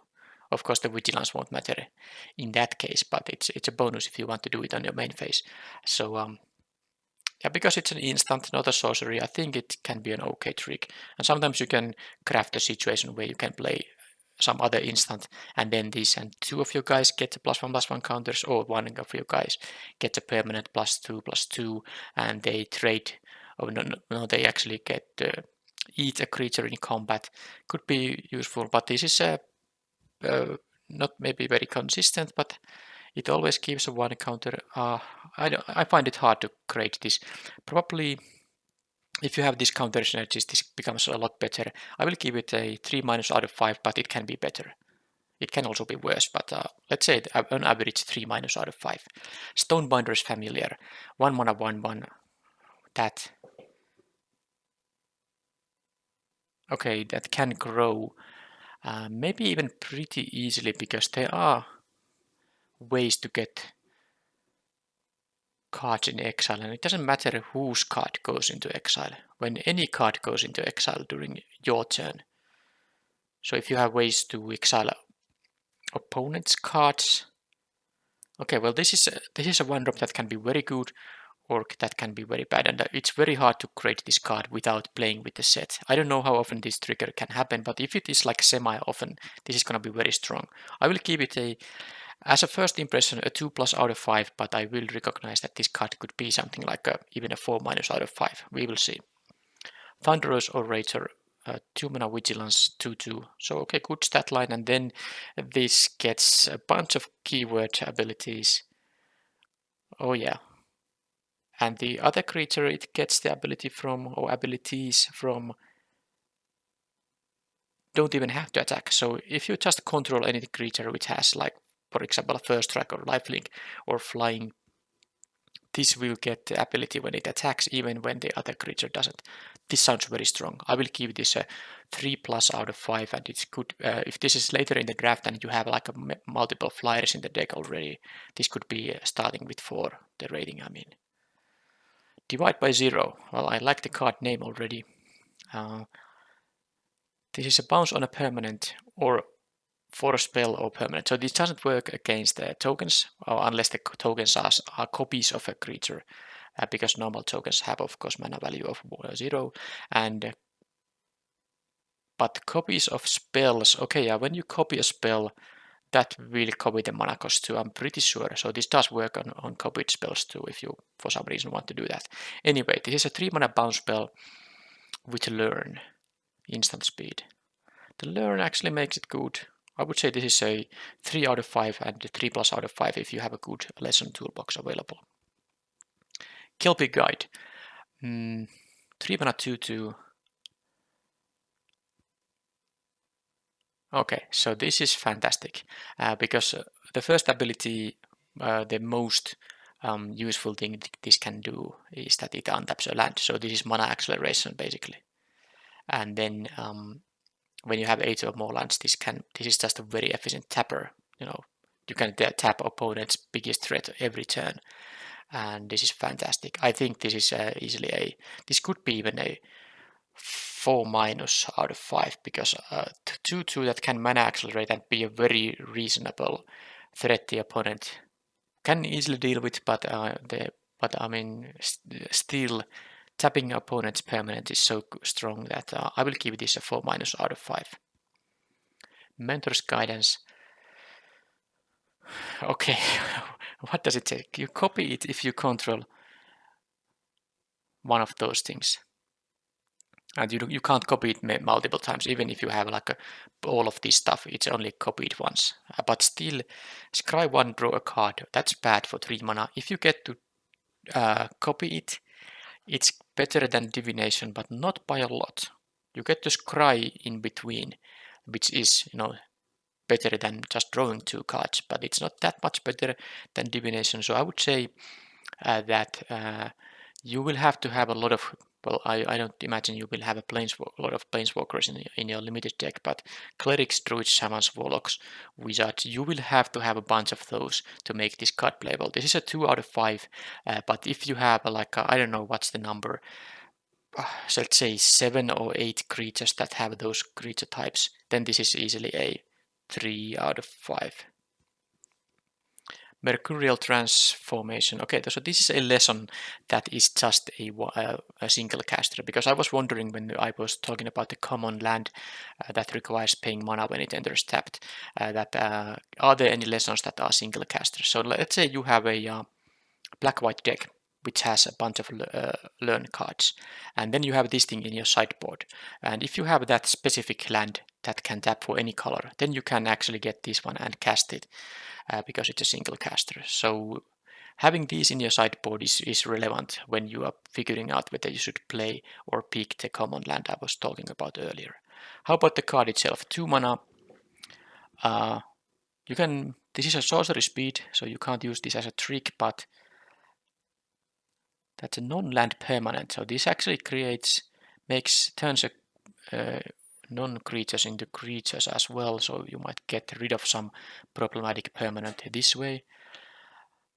You can also get rid of auras this way, because when an aura becomes a creature, it will fall off. I mean, it will fall off, of course, and then when it stops being a creature, it will go into graveyard after the turn ends, or at the end of turn. So a creature becomes a 1/1 or a 4/4. Okay, well, of course, definitely not a card you want to main deck, but definitely a card that can have multiple uses, and a very nice lesson to be fetching from the sideboard. 3 out of 5. Snow Day. Okay, 6 mana, draw 2, discard a card, but has a very nice lockdown ability. So the mana cost is real, but this does, I think, just enough to make it worth playing. But how good it is, it's very hard to evaluate, because 6 mana is of course quite a lot. But tapping 2 creatures and then also getting some cards in the process is very nice. And it's not only tapping, it's locking them down for a turn. So I would think this is a quite good card, but of course you can't play a lot of 6 mana cards. There's always that. Let's say if this is your only 6 mana card, this is a 3+ out of 5 for sure. If you have plenty of other options for expensive cards, this is going to be much lesser of a priority to pick. But let's say 3+ out of 5 when you don't have a lot of expensive cards. Solve the equation. Tutor for an instant or sorcery. 3 mana tutors they are huge tempo loss. This is also sorcery speed, so you can't do it at the end of opponent's turn. So I wouldn't consider this card good unless you have some amazing bomb card to fetch. So I would say this is a 2- out of 5 in normal cases. Symmetry Sage, 0/2 flyer for 1, and this has a magecraft of. Okay, yeah, it's not good. I mean, at the best case scenario, this is often a 2/2 flyer, but why would you go through all the trouble when the downside is that this is just an 0/2 for 1? I don't like this card. I will give this a 1 out of 5. Test of Talents. Okay, so this counters an instant or sorcery spell. Okay, and you get rid of all the copies. Well, I would consider this a sideboard card against some very problematic instant and sorceries. I don't feel like playing this card in best of 1 at all, or putting in the main deck in best of 3. So this is I think it's a 1 out of 5, but in best of 3 you can pick this for your sideboard, but it's not a very high impact. This is not the kind of sideboard card you even want to sideboard in that often, so it's like maybe 2 out of 5 in best of 3. Wormhole Serpent, 5 mana 3/5, that, well, if this survives on the battlefield, you will finish the game. If it's a kind of a board style situation. 4 mana to make something unblockable, including itself, is a reasonable thing to have at your disposal. And this is a defensive creature, not great stat line for 5 mana, but not that bad either. I think it's quite nice. I will give it a 3 out of 5. Brackish Trudge. So this is the first black uncommon. 3 mana 4/2 enters tapped. And then you can return this. Oh, well, that's a nice payoff for gaining life. Okay, I'm gonna say this is a, well, of course, if you have no life gain synergies at all, you don't want to play a 3 mana 4/2, let alone one that enters tapped. But if you have some number of life gain synergies, and it should be quite easy in black decks, this can be very valuable. This could be like easily a 3+ out of 5, maybe even a 4- out of 5, if you have multiple ways to, bring this back. Eye Twitch. 1 mana, 1/1 flyer that learns as a death trigger. Well, the thing is that 1 mana, 1/1 flyer just isn't impactful enough to me, and because, okay, well, it really depends on your lesson toolbox, but I would say it's a 2 out of 5 in general. Flunk. Target creature gets, okay, yeah, this is requiring a bit of calculation, but so X is 7 minus the number of cards in that creature's controller's hand. So in limited, it doesn't take long for the players to have like 2 to 4 cards in their hand. Very often, the opponent won't be having like 5 or more later in the game. So this can be counted as -3/-3 quite often, and very easily can give even a bigger debuff to the opposing creature. So I consider it his premium removal, and I will give this 4 out of 5. Go blank. Okay, Mind Rot with some additional effect. If you care about the exiling effect, I don't know though. I think Mind Rot in general isn't that strong of a card in limited. Better as a sideboard card, I will give it a 2+ out of 5. Mage Hunter, 4 mana 3/4 that really punishes your opponent for casting a lot of spells. I think this is easily causing at least a few points of life loss. Seems like quite okay because the stat line is quite okay still for a 4 mana creature, and the ability is good enough, especially in this set where people are going to play instant and sorceries. So I will give it a still maybe just a 3 out of 5 because I can't imagine that it's going to cause that many points of life loss. But let's give it a 3 out of 5. I wouldn't mind main decking this in most black decks. Necromantic Fumes is a lesson. Okay, so definitely the kind of card you don't want to main deck. Usually this costs like 1 mana. This effect, I mean, the kind of removal that makes you sacrifice a creature. Well, this doesn't sacrifice, this makes you exile, and the opponent exiles too. But point is that 3 mana for this is way too hefty of a cost to play it in the main deck. But again, a perfect lesson to grab from the sideboard. And because it is such a good effect, exiling a creature, well, or planeswalker, but we are talking about limited here. So I think I will give this a 3+ out of 5 if you are in these colors, because it's something that can be very desirable at some stages in the game. Plum the Forbidden. Okay, you may sacrifice any. Okay, I get it. So this is worse than Village Rites because it costs 2 mana and also makes you lose life. But this is a way to trigger Magecraft a lot. If you have this kind of fodder to sacrifice, you can get many Magecraft triggers with this. So I would say that it's a 2 out of 5 normally, but if you have some reasons to, if you have enough of sacrifice fodder, and if you have multiple Magecraft triggers that are strong, then definitely this can bump up in its value. Maybe it can be a 3 out of 5, maybe even a 3+ out of 5, but I would say that initially it's a 2 out of 5. Tenured Inkcaster, 5 mana, 2/2 that can enter.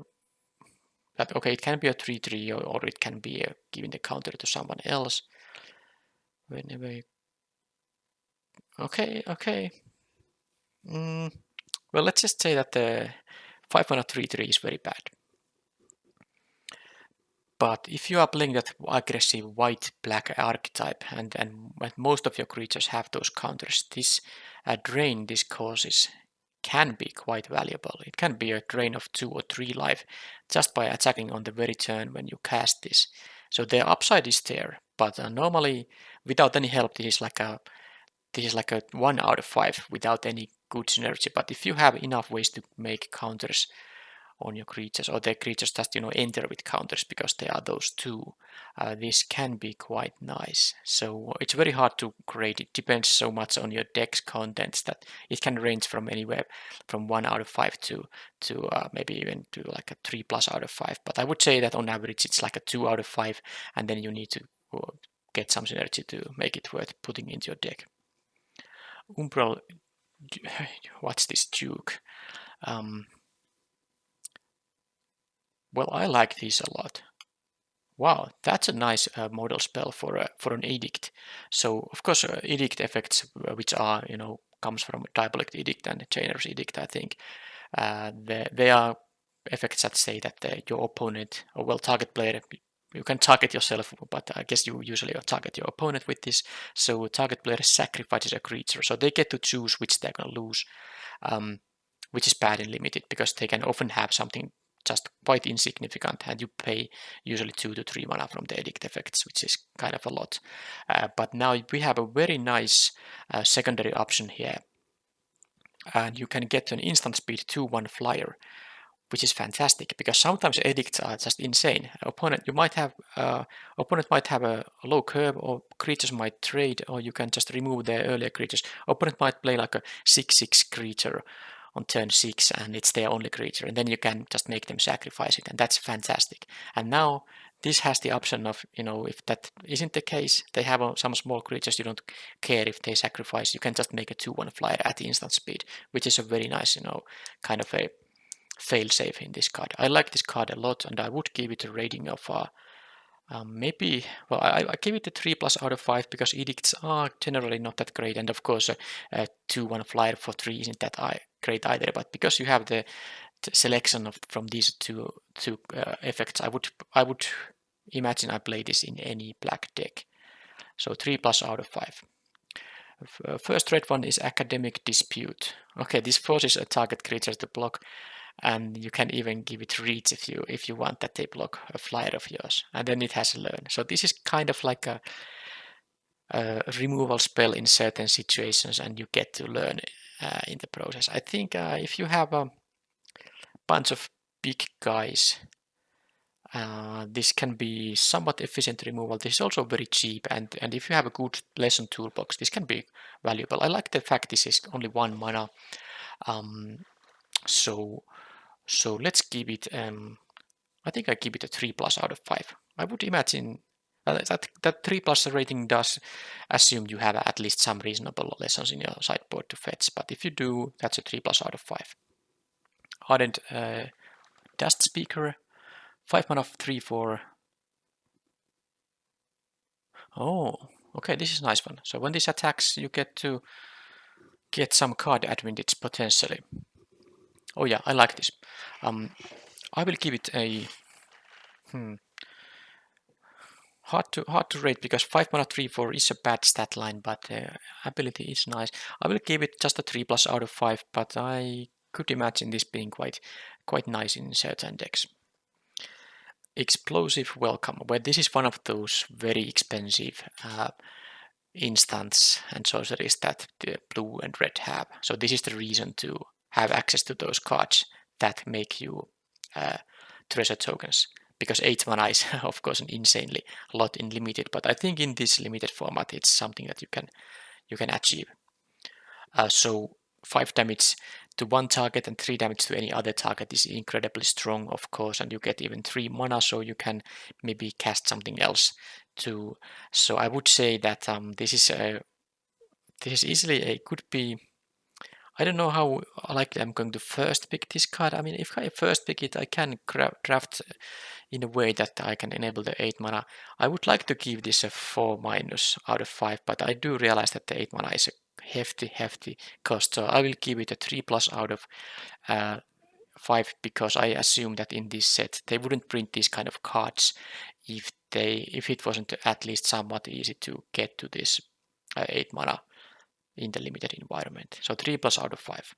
Green Ignus, okay, this is a future shifted card from Future Sight, if I recall correctly. And of course, a 3 mana 2/2, you don't care about that. But this actually gives you 2 mana. 2 additional mana, which is a huge amount of ramp for all the expensive cards you can have in this blue-red archetype. And definitely, I would say that you will play this more often than not. Not because it's a 3 mana 2/2, but because it's the kind of a, after you have done the ramping stuff with this card, then you can still play it as a 2/2 that has, some kind of an effect on the board state. But I would assume, well, of course you don't run this card if you have no expensive cards in your deck, but if you do, this is going to be a very nice one, and I will give this a rating of 3+ out of 5 in that case. It will be worse if you don't have any expensive cards, so don't pick it high in that case. Hole Monitor, target creature can't block this turn, is a lot worse than target creature can't be blocked, or can be only blocked with some restrictions. So it's a 1 mana 1/1 haste, so I guess the ability can't be too amazing there, but you would have to be pretty aggressive to want to have access to this card. I feel like this is just a 2 out of 5 in normal scenarios.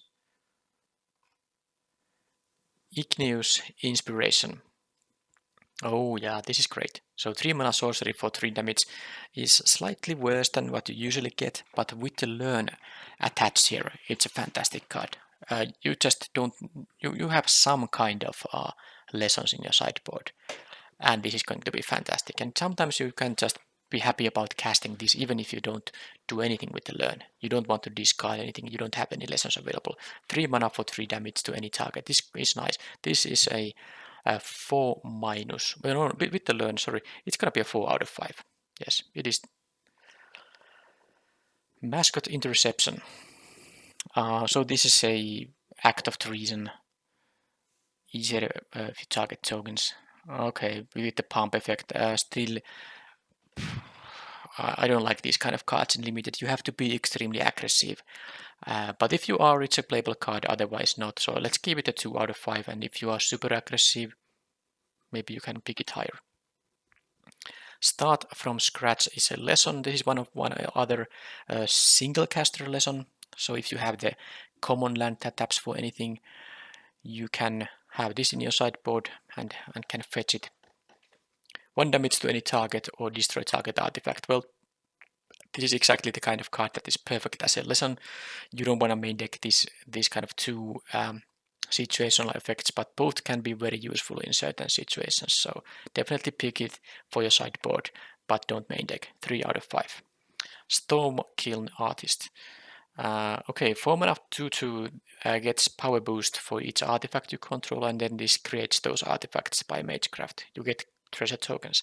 So first of all, even a 4 mana 5/2 wouldn't be worth playing, because 2 toughness is just too little for a 4-drop that doesn't have evasion. But the idea of this card is less that it can boost its power, and it's more like that you get treasure tokens to cast your expensive stuff.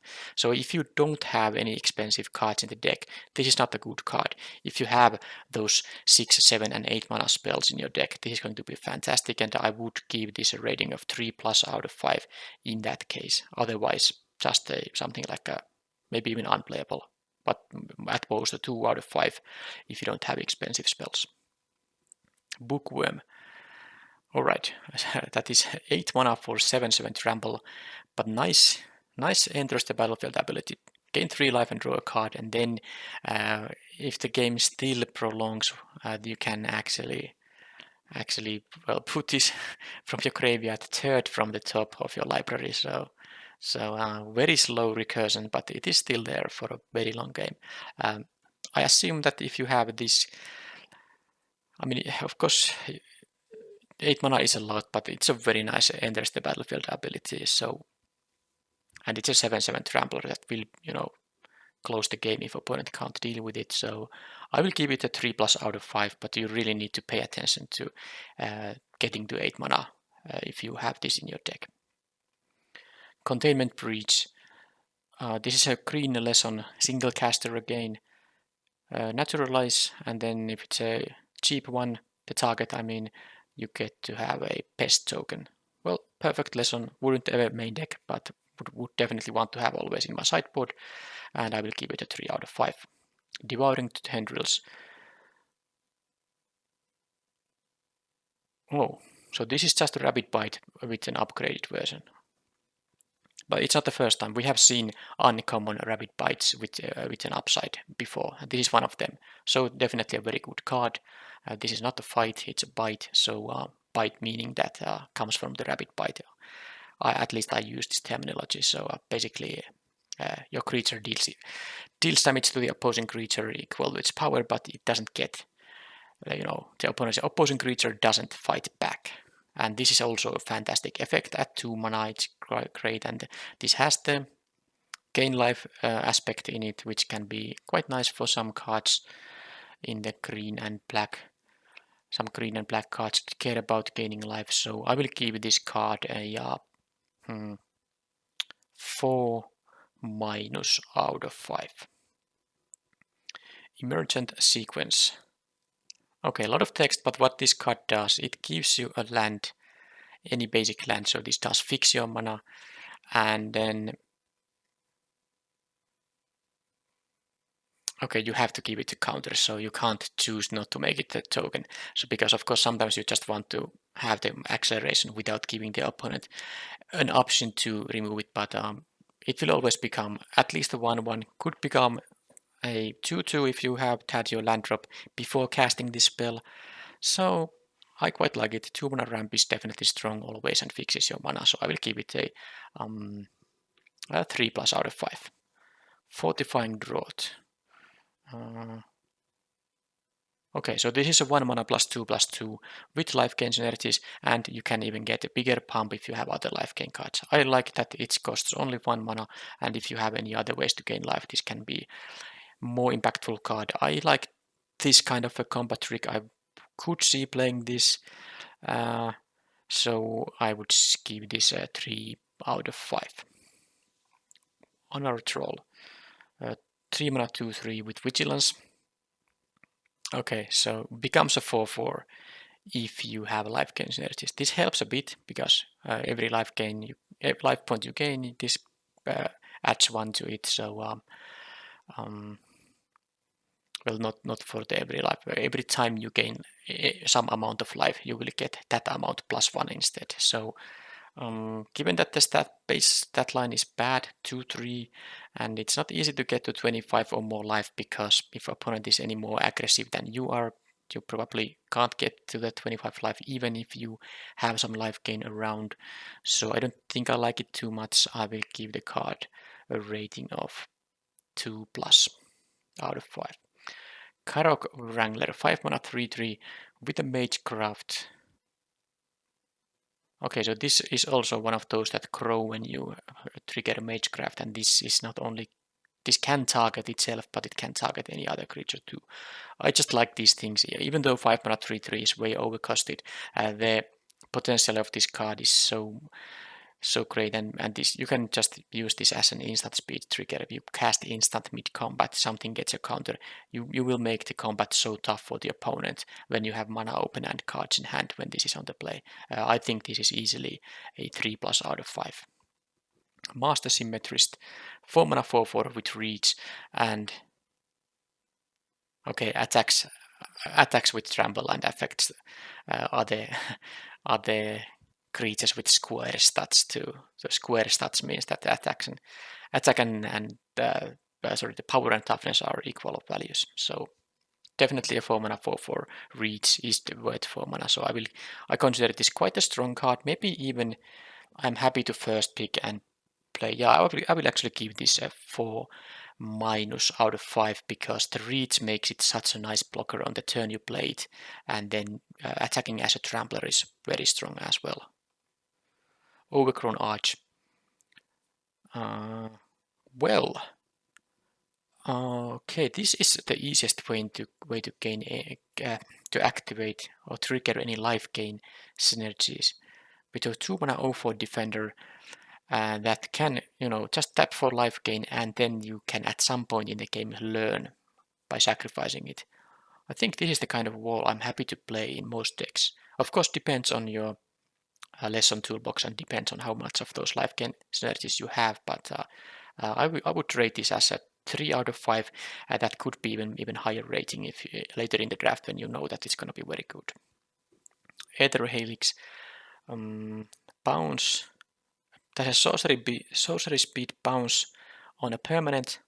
Note, any permanent. You can bounce even land. That's less common nowadays.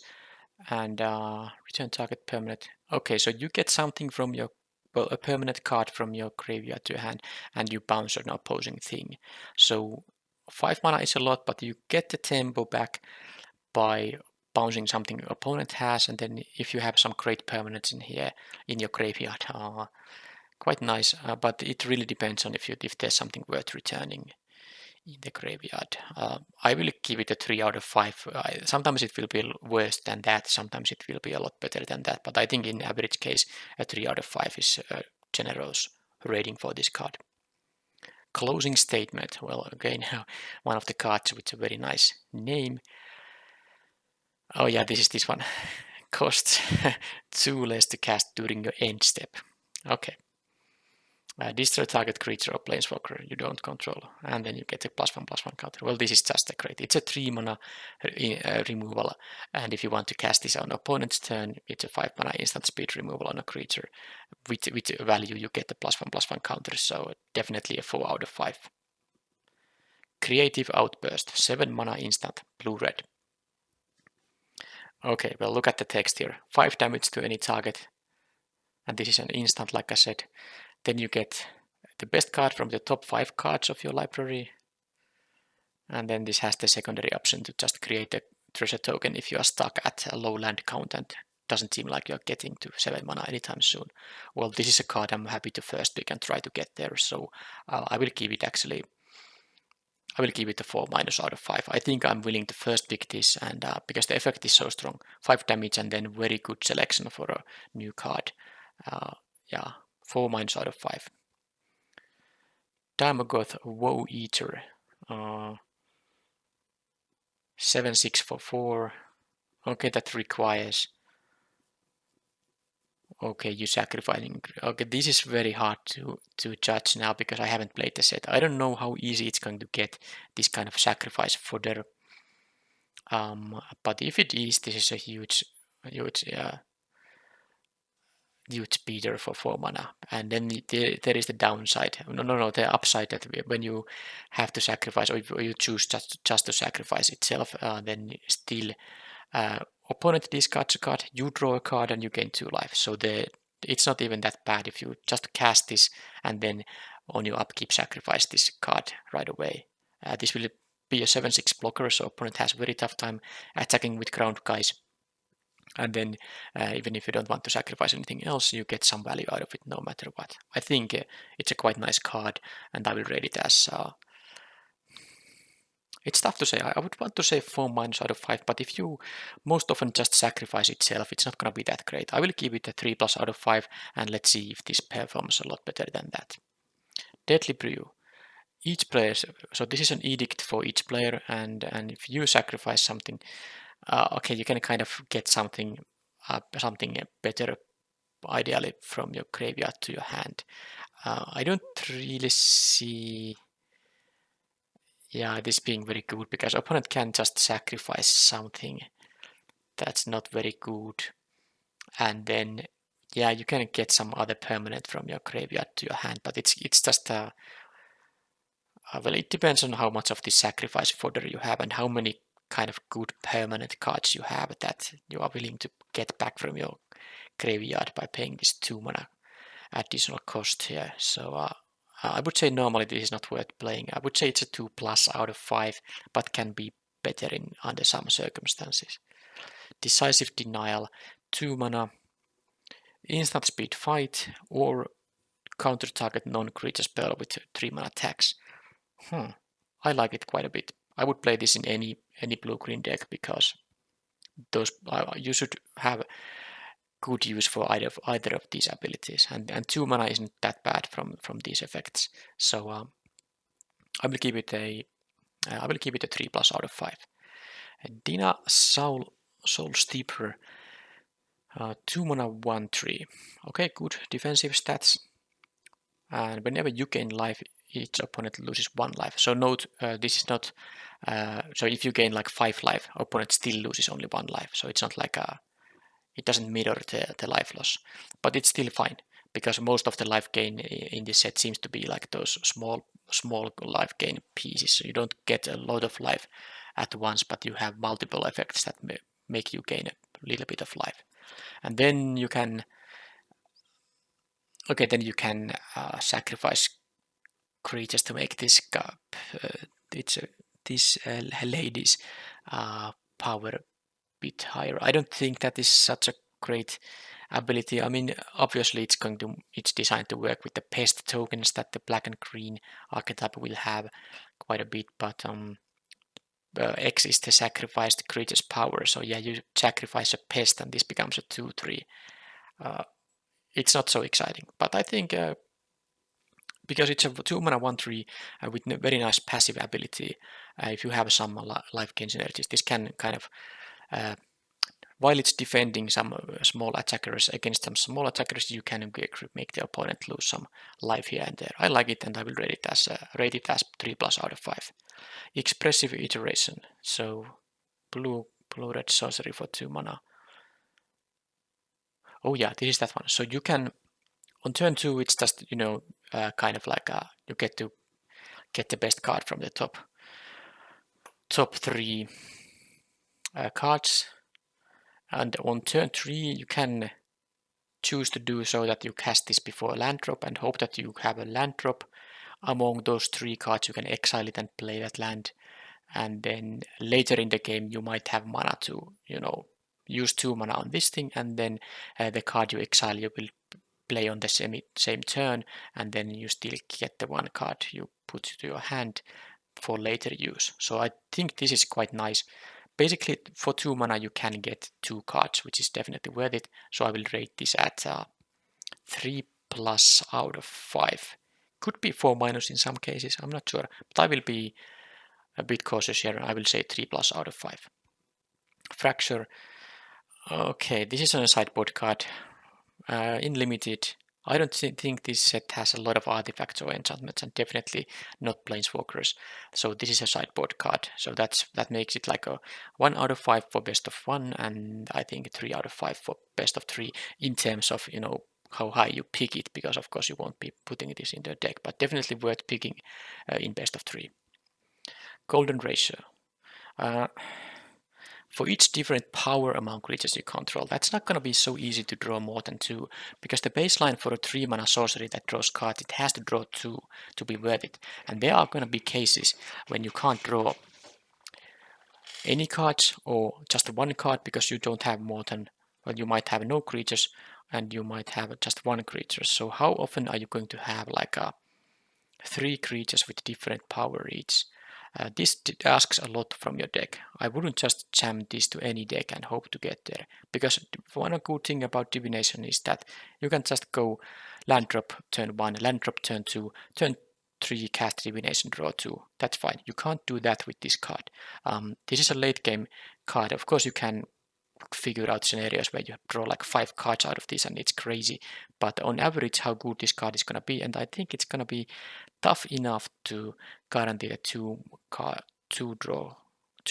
So I can't say I like this. I will give this a 2+ out of 5, but if you know that your deck usually gets to at least draw the 2 and should quite often draw more than 2, then you can bump its rating quite a bit. Humiliate. Okay, so this is one of the 2-mana discard variants, and you get a counter. Definitely worth playing, although if you play this on turn 2, you quite often won't have a creature to benefit from the counter, but it's fine. It's still a 1-for-1, and you might get something annoying from the opponent's hand, but ideally I would like to save this so that I can get a counter of this. I like the card, and I think it's a 3+ out of 5. Killian Ink Duelist. Okay, well, how about that? It's a 4 out of 5, just because it's a 2/2 lifelinker with menace. This can just raise so easily. But maybe it's I'm not sure if it's a 4 out of 5 or a 4- out of 5, because it's a 2-color 2-drop, so you have to be specifically black and white. Let's say 4- out of 5, okay, but this is just so much value for 2-drop. Your removal spells will be cheaper, if you have some pump spells or other spells that target your creatures will be cheaper, and the lifelink and menace, it's just when someone plays this on turn 2, the opponent is gonna just raise their hands and say that, okay, I'm not gonna raise in this game, I have to deal with this Killian first. Of course, you can deal with it by just playing 2 creatures that can block it, but that's still quite a hefty requirement. Maybe the Killian player has removal or combat tricks, making double blocks risky and things like that. So that's alone, even without the third ability, make this a 4- out of 5. Lawhold Apprentice. With Magecraft, okay, interesting. Well, it's a 2-mana 2/2, so it doesn't ask a lot. And sometimes you might have a bunch of spirits, and if you do, this easily, starts eating the opponent's life total. Every spirit creature you control gain this tap ability, and it's better if you can use it as with an instant spell, so you can do it at the end of opponent's turn, so you can still block with those spirits if you want to. I think it's pretty easily a 3+ out of 5, and could be even better later in the draft when you know that you will have access to a bunch of spirits and Magecraft triggers. Lawhold Excavation. So 2-mana. Okay. So you either always gain life or deal damage to opponent as a passive effect at the end of at your end step, and then at 5 mana you can create 3/2s. I think it's quite nice. You can't control really whether you gain life or deal damage, but both are good in limited, and in the end you can actually start doing stuff that affects the board. So for 5 mana you spend, because of course you will have creatures in your graveyard because you are milling each turn, so you will get those 3/2 spirits, and you will get them repeatedly. Of course 5 mana is a lot of mana for that kind of a small creature, but you don't have to do it unless you have nothing better to do. I like this card, and I will give it a 3+ out of 5. Maelstrom Muse. 2/4 flyer for 4 mana.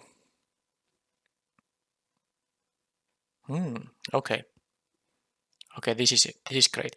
This is a payoff for having those expensive spells in the deck. And a 2/4 flyer for 4 mana isn't that bad of a stat line, so I like this a lot. This is better the more instant and sorceries you have, but I would give this at least a 3+ out of 5. And later in the draft, when you know that you will have a lot more payoff for this ability, it can be picked as a 4 out of 5 even, maybe. Mortality Spear. Yeah, 4 out of 5, pretty easy. 4-mana instant that says destroy target non-land permanent is always going to be a 4 out of 5 in limited, and this even has the ability to be a 2-mana spell if you gain some life, which won't be that hard in this set for these colors, so easily 4 out of 5. Practical Research. 5-mana instant, draw 4 cards. Okay. Even if you have to discard 2, it's not a bad effect, and you quite often will find some instant or sorcery to discard, and then you have quite a bit of card advantage from this 5-mana instant. So very powerful. I think I will give it a 4- out of 5. Prismary Apprentice, Magecraft, can't be blocked. Okay, and then it grows if you have expensive spells.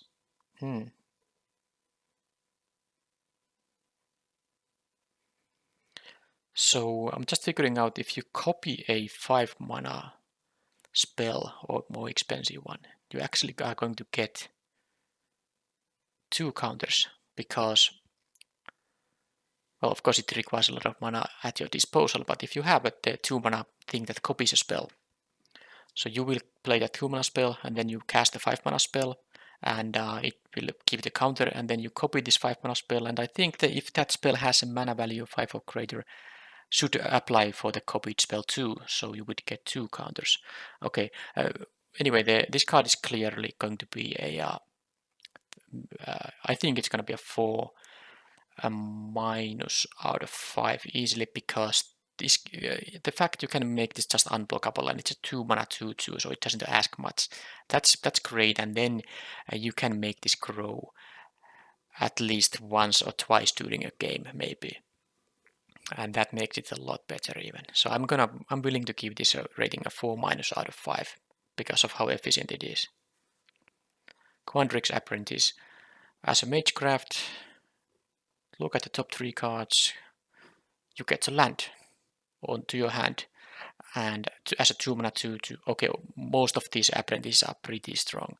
I mean, you just get a free land if you spell. I mean, you don't always hit a land, but quite often you do. And of course, this is blue-green, and blue-green is definitely interested in having 8 lands in play. So it's not useless even later in the game when you maybe don't need mana that much, but you might still be interested in getting to 8 lands. This is easily 4 minus out of 5.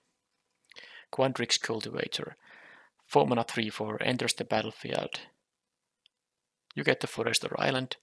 Yeah, you get to put that on the battlefield. Okay, well, this is a 4 out of 5. Doesn't really ask much.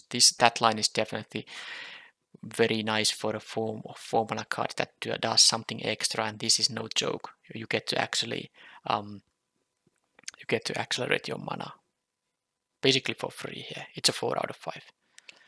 Quintereus, Field Historian. 5 mana 2/4. So definitely bad stats, but it will boost your spirits. And okay, so this is a super high payoff for anything that makes you makes you able to get rid of the cards in your graveyard. You get free 3/2 tokens, and they will be 4/2 for as long as this creature is on the battlefield. So yeah, that's a very nice payoff. This has to be a 4 out of 5, right? Because based on what I've seen, there are multiple ways to get cards away from your graveyard, in these colors at least. Reconstruct history. Okay, so it doesn't return a creature, and in limited, that this is going to mean most often that you might get the instant and sorcery, and I don't think it's enough. Maybe sometimes you have some artifacts or enchantments, but I don't think this card is good enough. You definitely can't cast it on turn 4. It's a late game spell that is going to just rot in your hand until you have enough targets in your graveyard, and it's still a 4 mana card. Yeah, you can get like 2, maybe even 3 cards out of it, but it's so unreliable that I don't like this. I will give it a 2 minus out of 5. Returned Past color. Okay, 6 mana, 4/2 flyer.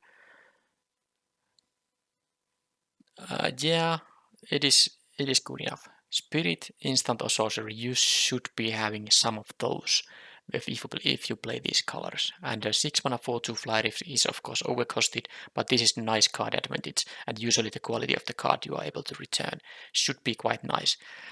So I will give this card a 4 minus out of 5. Rip Apart, 2 mana, deal 3 damage or destroy target artifact or enchantment. Well, I mean, the first option is the one you're going to use most of the time, and it's very nice to have the ability to remove an artifact or enchantment. So definitely a 2 mana 3 damage dealing card is a 4 out of 5 because of the additional options here. Rutha Mercurial Artist. So 3 mana 1/4. Okay, defensive, good stats. Okay, and then with 2 mana and returning this, you get to copy. Oh, definitely great. So you pay 2 extra mana to copy one of your spells. Of course, you have to replay this thing, which will cost more mana then, but you probably get enough value out of the extra copy of the spell that it's no big deal that you have to cast this creature again. So this is great.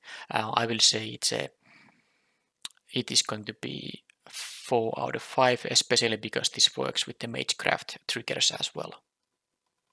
Shadewing Laureate. 3 mana, 2/2 flyer.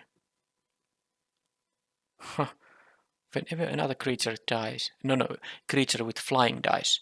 Okay, well that's not that strong then, but there is upside still in here. I don't think this is as strong as some of the other of these golden uncommons have been, but I do like the fact that if you just can find enough flyers, this can do a nice amount of work. I think it's still just a 3+ out of 5. Because the stat line of 3 mana 2/2 isn't really that great, and this is much harder to make happen this trigger than with some other of those cards that get +1/+1 counters permanently. Silver Quill Apprentice.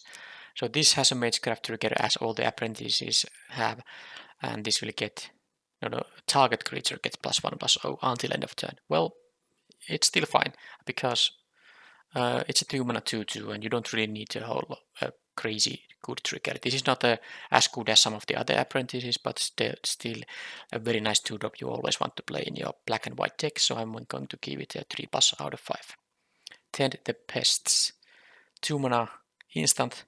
You have to sacrifice a creature, and then you get a lot of pest tokens, even it can be quite a bit.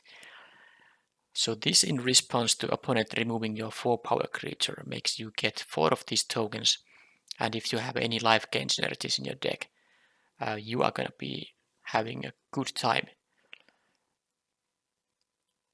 I think I like this a lot. It depends on how much you have these life gain synergies, but if you have, this is a strong card. I would say it's a 3 out of 5 normally, but can maybe even less than that, because if your opponent doesn't have a lot of removal, you don't want to sacrifice your 4-power creature just to get some tokens. But how do I evaluate this? This really depends on a lot of factors. I think I would pick this still as maybe as 3 out of 5 early in the draft and hope to get some life gain synergies. And let's say 3 out of 5. With a Bloom Apprentice. Magecraft, opponent loses 1 life, you gain 1 life. Okay, well that's fantastic. Free drain, no extra mana cost involved in it. This is great. I will want to give this card a 4- out of 5. Zimone, Quandrix Prodigy. Okay, 4 out of 5. 2 fantastic abilities. First, in the early game, you might be able to ramp a bit, and then when you have 4 mana, you can just draw a card. And well, if you control 8 lands or more, you can draw 2 cards, but it's just enough that at 4 mana and tap, you get to draw a card. That is fantastic, so this is a 4 out of 5. Reflective Golem.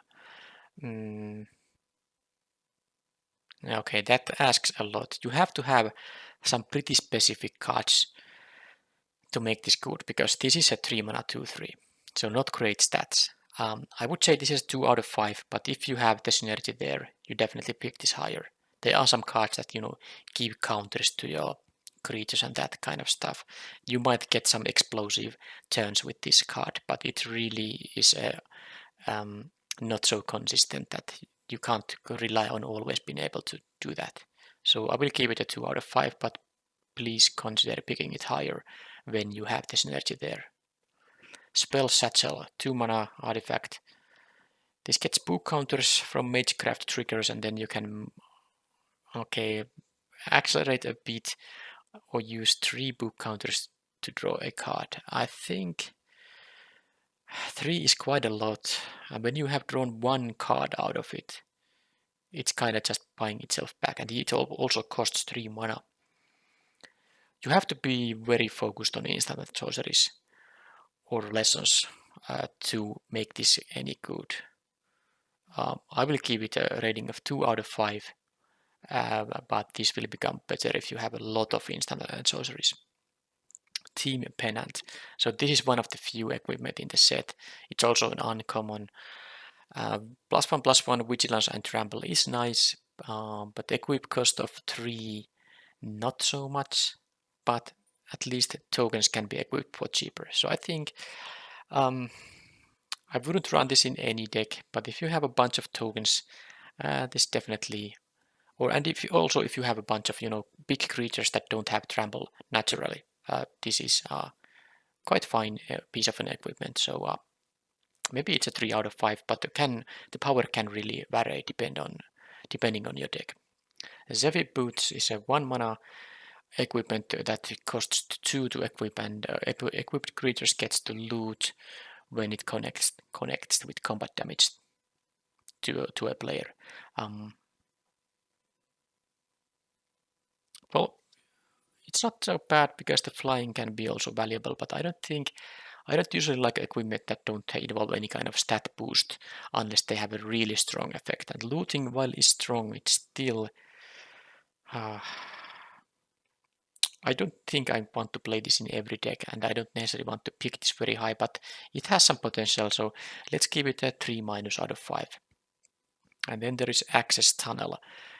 Colorless producing land, but this is at least with a very nice payoff.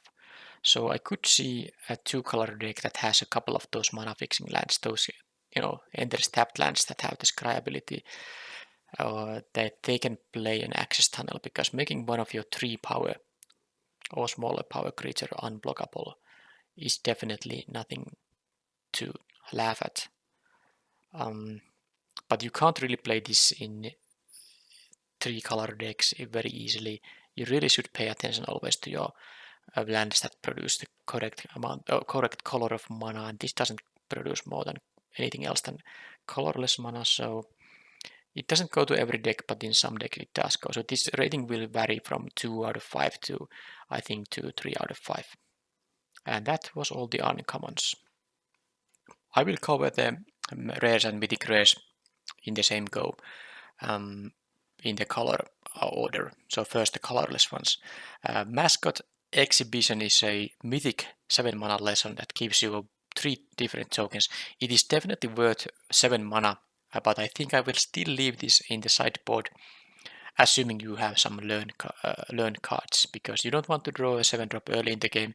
This is the perfect card to get when you have already like 5 mana available and you just need a couple of more lands to get to cast this. So I would leave it in the sideboard, but I will pick this very highly because it's of course it's probably the best lesson in the set. So let's give it a rating of 4. Maybe a 4. Well, let's give it a 4 out of 5. Yeah, I'm not sure if that might be too much. Do I want to have a premium removal over it? Maybe I do. Okay, let's give 4- out of 5. Then there is a first double-faced card, Wandering Archaic. So it's the front side is 5 mana 4/4, and that makes opponent's life a bit harder when they cast spells, instant or sorcery spells, I mean. So opponent probably don't want you to copy their spell, so this basically taxes all of the instant and sorceries with 2 mana, which is fine because this is a 5 mana 4/4, very nice, stat line, not as a vanilla creature, but with the ability, it's very nice. And the back half is Explore the Wastelands, 3 mana sorcery.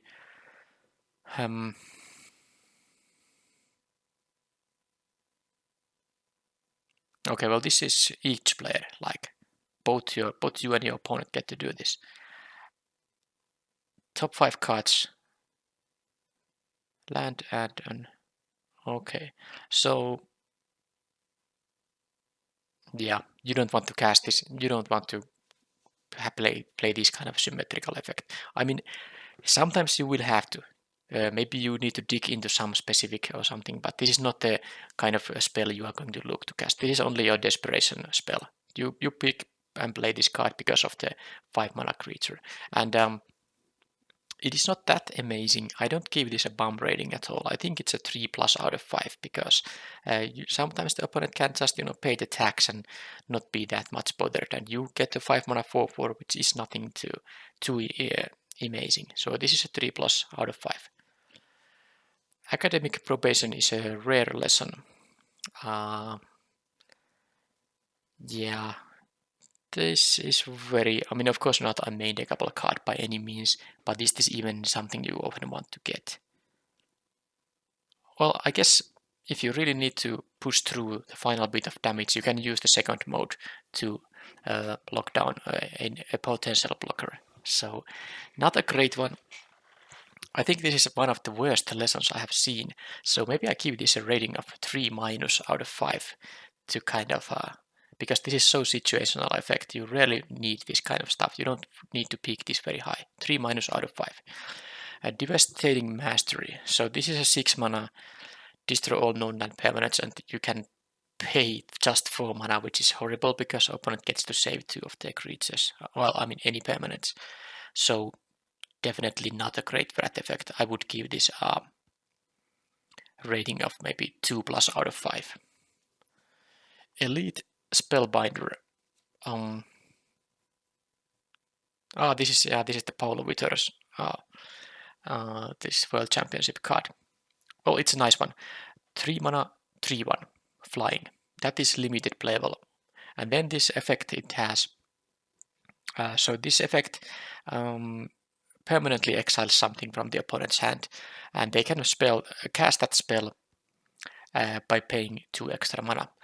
But the thing is that even if this Paulo dies, I hope Paulo never dies, but sometimes the Elite Spellbinder might get dealt with in a game of Magic, so the exiled card still remains in exile.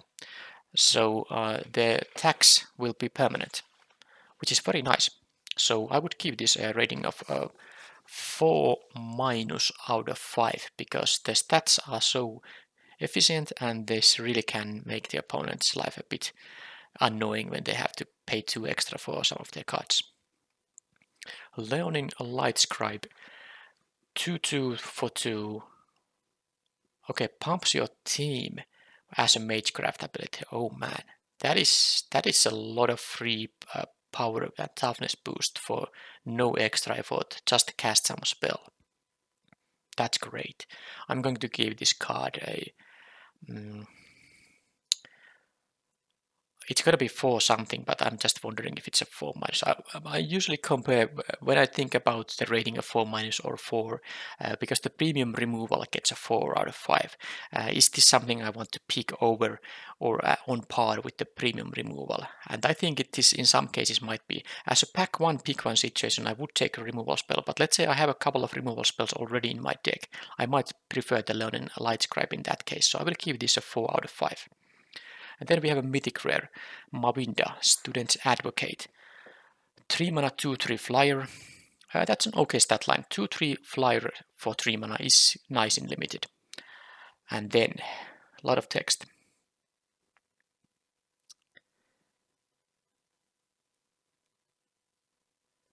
Okay, so you can cast instant and sorceries from your graveyard if they target your creatures. So you can't reuse your removal until very, very late in the game when you have like usually you won't get like 10 or 11 mana in a game of Magic. So basically you can use some pump effects again. But this is activate only once each turn, but not activate as a sorcery. So that means you can use combat tricks mid-combat with this thing. Given the stat line of 2/3 flyer for 3, it doesn't really have to be that amazing. Additional ability there. I think this is quite nice. Depends on the amount of spells that target your creatures, of course. So I would give this a 3+ out of 5, and can be something that starts with a 4 if you have a bunch of those kind of spells that you can cast with this thing. Semester's End, 4 mana instant. This exiles your creatures and planeswalkers, and then they return with an additional counter. Okay, so this is a very complicated way of saying that each of your creatures get +1/+1 counters. And you can't do it like a, well, you can do it like as a semi-surprise, because you can play this on your opponent's second main phase, and then these creatures will return in their end step, and then you are able to attack with them on your turn. And of course you can just save your creatures from removal and stuff like that. It's still a pretty clumsy effect. I don't think it's that strong, so I will give it just a 3+ out of 5. I would be willing to play this in most of my white decks, but I don't think it's a very, very strong card. 3+ out of 5 it is. Sparring Regimen. Okay, yeah, I'm sold. This is a 4 out of 5, maybe even 4+ out of 5. I think I might sometimes overvalue the stuff that, gives you kind of free counters, but this thing has learn ability. If this didn't have the learn ability, it would be worse.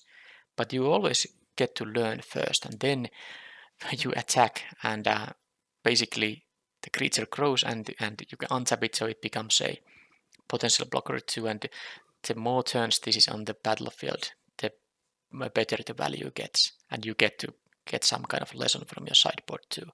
I'm willing to pick this card over premium removal. That's why I'm going to give this card a 4+ out of 5 rating. Not a bomb rare, but very close to it. And this of course requires you to play a lot of creatures and early drops too. And also evasive creatures ideally. Strict Proctor. 2 mana 1/3 flyer. Okay stats. This is a symmetric effect. Okay, the hoses and ETB triggers. Okay. Yeah. Well, in limited, it's kind of like hit or miss. Sometimes it, makes your things harder. Sometimes the opponents. But if your deck doesn't have a lot of these triggered abilities, and given that it's a 2 mana 1/3 flyer, it can be okay, but nothing too strong. I will give it a 3 out of 5, and if and that kind of assumes you don't have a lot of triggered abilities triggering when a permanent enters the battlefield. Archmage Emeritus, 4 mana 2/2. Okay, well, this is a strong Magecraft ability.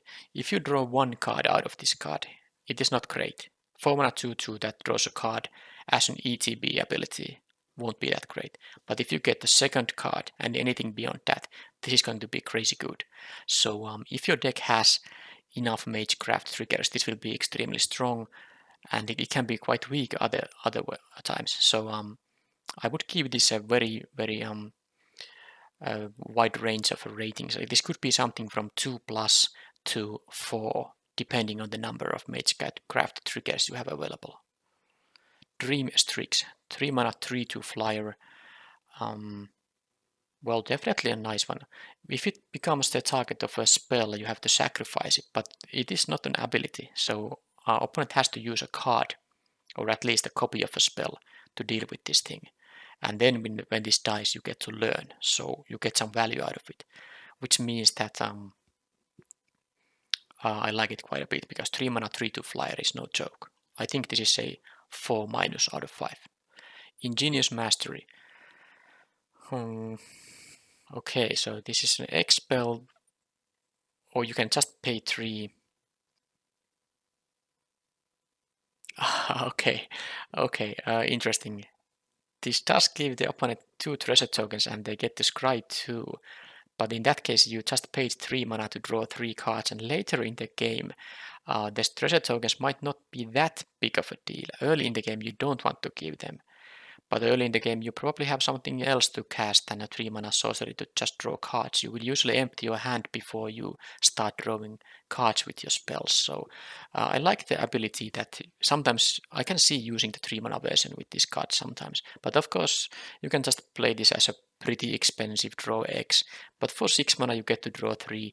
I've seen worse. For 7 mana, draw 4, and so on. I like it. I will give it a rating of still it's so slow and clumsy. I think it's just a 3+ out of 5. Multiple choice. Oh yeah, this is that one. I remember seeing this from the spoiler I'm quite excited about this card because, of course, what you want to do with this is play this for 5 mana, x equals 4. In which case you get to scry 1, draw a card, you get the card back. And you may, well, basically opponent has to bounce something, or you can bounce something of your own if you want to retrigger an ETB ability or it has some negative effect. And then you get a 4/4 token. So basically, the usual scenario is that you get the card back, even with the scry 1, you get the 4/4 token, and all this costs just 4 mana, and the opponent has to bounce at least some of their creatures, which is tempo value too. I think this is very strong, and I will give this a 4 out of 5. Teaching of the Archives. Well, this is a lesson, yeah, because as a normal card, this would be quite bad, of course. It's a divination with a, with a kind of a condition. So opponent has to have more cards in hand than you. But you just leave this in your sideboard and you get this lesson with a learn card when you know you can draw at least 2 cards. Well, if you can draw 3, that's nicer, but usually that 2 cards will be enough. It's a nice lesson which I will always like to pick for my sideboard. Drawing 2 cards for 3 mana is no joke, so I will give this a 3+ out of 5. Tempted by the Auric. For each opponent, gain control of up to 1 target creature that has mana value of 3 or less. Okay, so this is a control magic for small creatures. It's a triple caster blue, but yeah, that's strong. I mean, if you get just to get steal there 2 or 3 drop, that's still a quite good value for 4 mana. So you get kind of card advantage, and you can think this as a 4 mana removal on a small guy, but you get a free creature of similar kind without paying any extra mana. So I think this is almost a bomb. I would want to give my first 5 rating, not just for the sake of giving a rating of that starts with 5, but that's a lot of tempo shift in here when you cast this kind of card. I would definitely pick this over all the cards I have rated earlier than this, or even the 1 4+ here. I will give this a 5-. It's not a bomb rare that's going to win you the game, but it's going to be a huge tempo boost and card advantage at the same time. So it's going to be a 5-. Baleful Mastery. So 4 mana, exile target creature or planeswalker, and if you really need to just pay 2 mana, opponent drawing a card, probably in that situation isn't such a big drawback. Definitely a premium removal spell. I will give it a 4 out of 5. Kalos Blood Mage.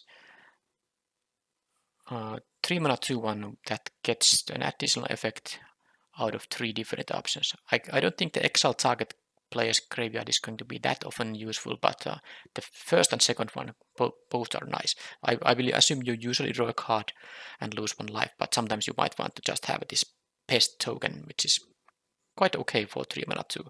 So just considering this is mostly going to be a 3 mana 2/1 that draws you a card and makes you lose your life, it's going to be quite good. I'm not sure if I'm going to give it a 4-, because 2/1 is quite small. I will give it a 3+, but it's a very strong 3+.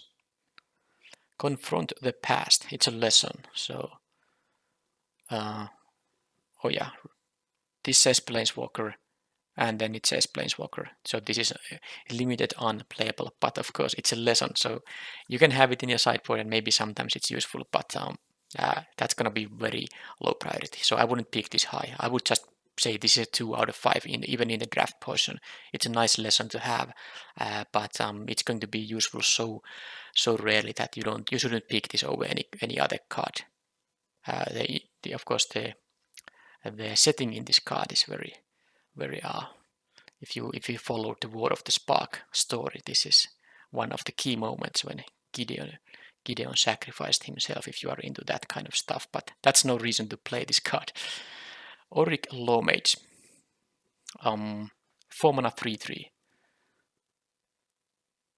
Okay, well, this is my weak spot. This basically grows each turn after it untaps. Well, not untaps, but after it gets rid of summoning sickness, you can just make it grow as much as you want, and then you will start attacking with it.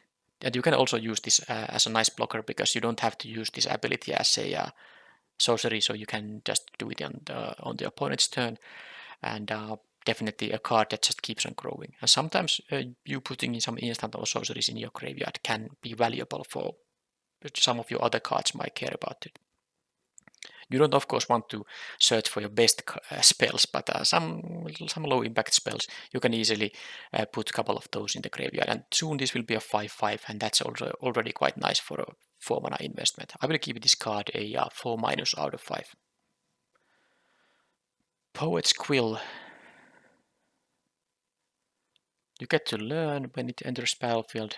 2 mana equipment, +1 and +1 and lifelink.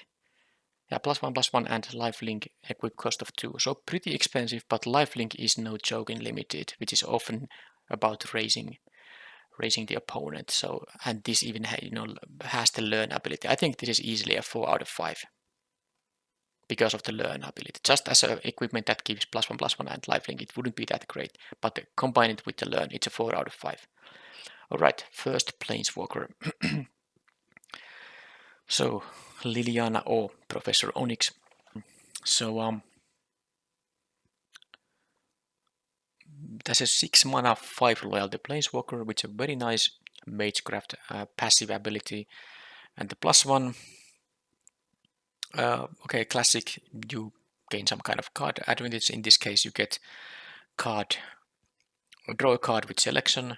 Then each opponent sacrifices a big creature. Yeah, that's a good edict when they have to sacrifice something with big power. Nice one. And each opponent. Yeah, okay, the ultimate just wins the game, but yeah, so this is a high quality limited Planeswalker. I'm happy it's a 6-drop because those cheap Planeswalkers can be pretty annoying in limited, because if you stumble a bit in your development and opponent plays a strong 4 or 5 mana Planeswalker, the game is easily over. But at least this is a 6 mana Planeswalker, so you have some time to maybe try to, get some kind of board position, and when opponent plays this, you might still have a way to deal with it. But yeah, let's focus on the fact that it's on your side of the board. It's a fantastic card, and I think it's a 5 out of 5. Sedgemoor Witch. 3 mana, 3/2 with Menace, Ward, pay 3 life, Magecraft, create a pest token. Oh yeah, that is a great set of abilities. So 3 mana, 3/2 Menace. We have had those commons, and they are, I think they're fine picks. And this has a Ward of pay 3 life, and then a pretty great Magecraft ability. You get those pest tokens for free by just casting some spells. So this is not quite a bomb rare, but I will give this a 4 out of 5 maybe with the caveat that I usually maybe want to pick those premium removals first, but if I have a couple of those, I will definitely want to have this kind of a strong creature available too. So 4 out of 5. Conspiracy Theorist, 2 mana 2/2, so doesn't ask a lot to be a good card. Okay, you get to rummage by paying mana when it attacks, and then you can actually, okay, you can't play lands from the exile, but the second ability makes the attack effect quite nice. So basically you get to draw a card, and then ideally you discard a card that you can still cast that turn. So you, even if this dies in combat, you get to draw a card. And then if opponent doesn't get to kill this in combat, you might do it on more than one turn, and you can get some actual value. So this is a very strong 2-drop. I will give it a 4- out of 5. Crackle with Power, so a mythic rare from red. Yeah, so the thing how this works is that this deals 5 damage with 5 mana to one target, creature or player. Those are, I mean, that's the baseline, that's what the spell will usually be, and that is definitely because you have the option to deal 5 damage to the opponent or kill something that has at most 5 toughness. That's a very good model spell for 5 mana sorcery. And then if you cast this for 8 mana, you get to deal 10 damage to 2 different targets. So that's already almost you win the game, because you get to deal 10 damage to opponent, or if you really need to, you can just remove 2 creatures from there. And of course, at 11 mana, you get to deal 15 damage to 3 different targets, and then you just have to win the game at that point. But yeah, the 5 mana version of this spell is good enough, and the 8 mana version is happening often enough, I think, in this set that it makes this card very powerful. I don't think it's quite the bomb rare, but I will give it a 4+ out of 5. Draconic Intervention. So 4 mana sorcery, you have to exile some instant or sorcery as an additional cost. This deals damage to each non-dragon creature. Okay, so this is a Wrath effect. Okay, this is just a Wrath effect. Well, I'm not a big fan of Wrath effects in Limited. You probably won't have that many dragons in your Limited deck, so I will keep this because the good part about this is that you can choose the X. Well, you can't just choose it, but you have some control over how much damage you are going to deal. Sometimes you might have higher toughness creatures than the opponent, and you might have a certain mana cost of spells to exile so that you can save at least some of your guys while you deal with most of the opponent's guys. So I will give this a 3+ out of 5 because it's a Wrath effect where you have some control over what to kill.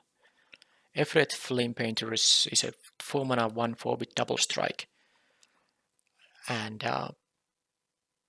okay, you get to cast stuff for free from your graveyard. This is an extremely strong effect, so it's going to be a 4 out of 5. Fervent Mastery. Okay, one of these masteries.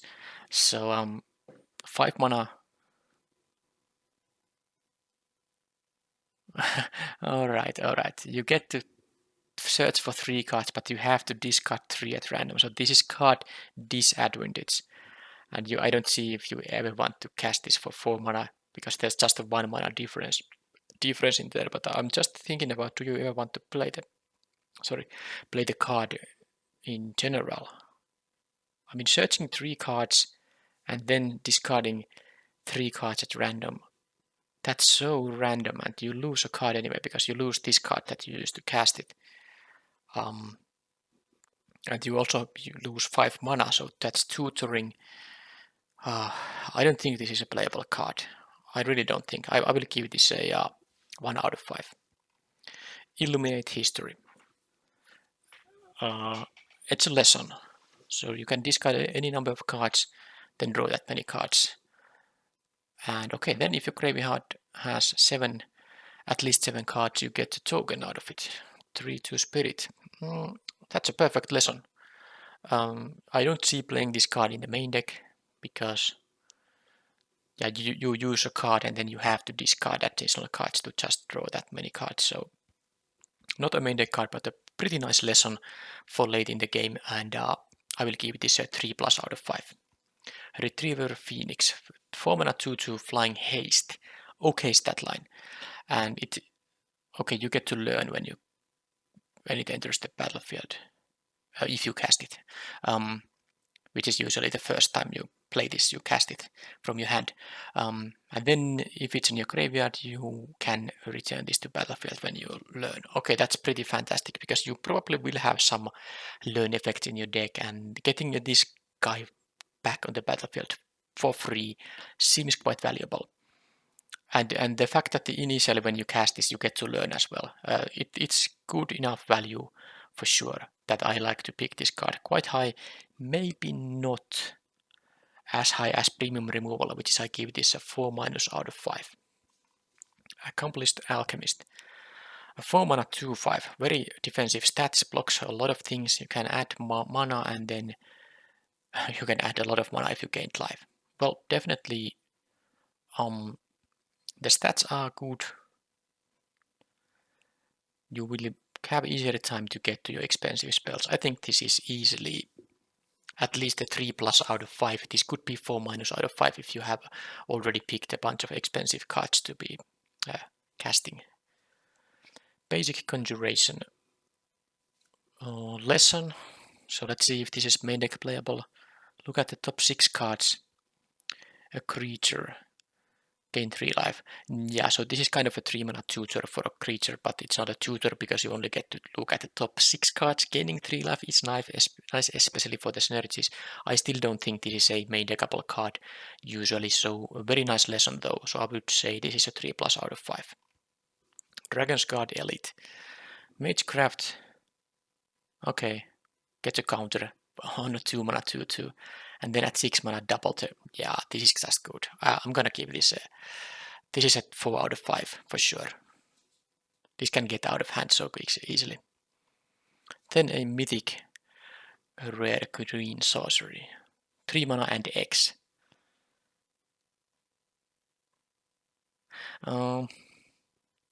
Okay, I can't say I like it too much, but you still get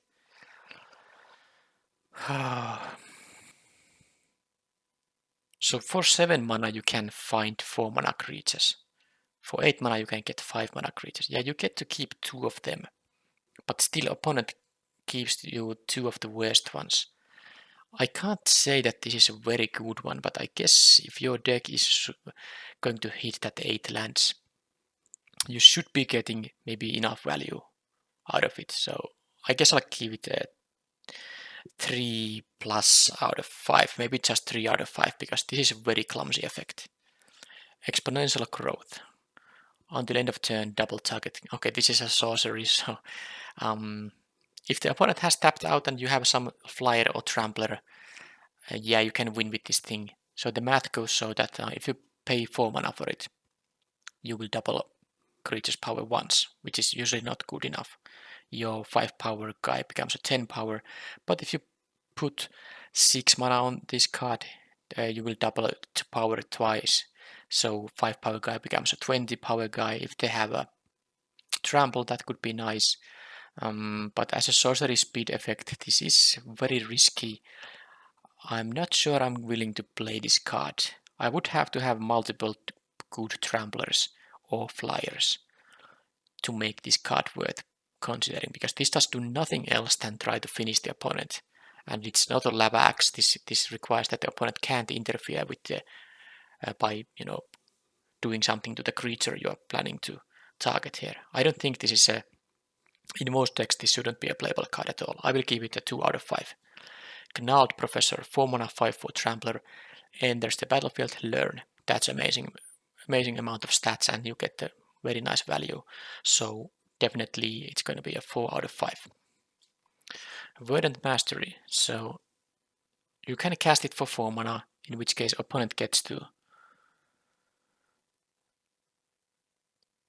opponent gets a land from you, and you get still 3 lands, and 2 of them tap on the battlefield tapped. I could see maybe playing this as 4 mana spell sometimes. This is of course only interesting in decks that are trying to get to 8 lands. You have to have multiple cards that care about you being at 8 lands. Then I could play this, not in any kind of other deck. So let's give it a rating of 2 out of 5 if you don't care about hitting 8 lands, and maybe 3+ out of 5 if you care about getting to 8 lands. Augmenter Pugilist. Well, that's a nice one. It's also a double-faced card. So 3 mana 3/3 trample, fine stats, but of course the true price is in the getting to make this be an 8/8 trampler when you have 8 lands.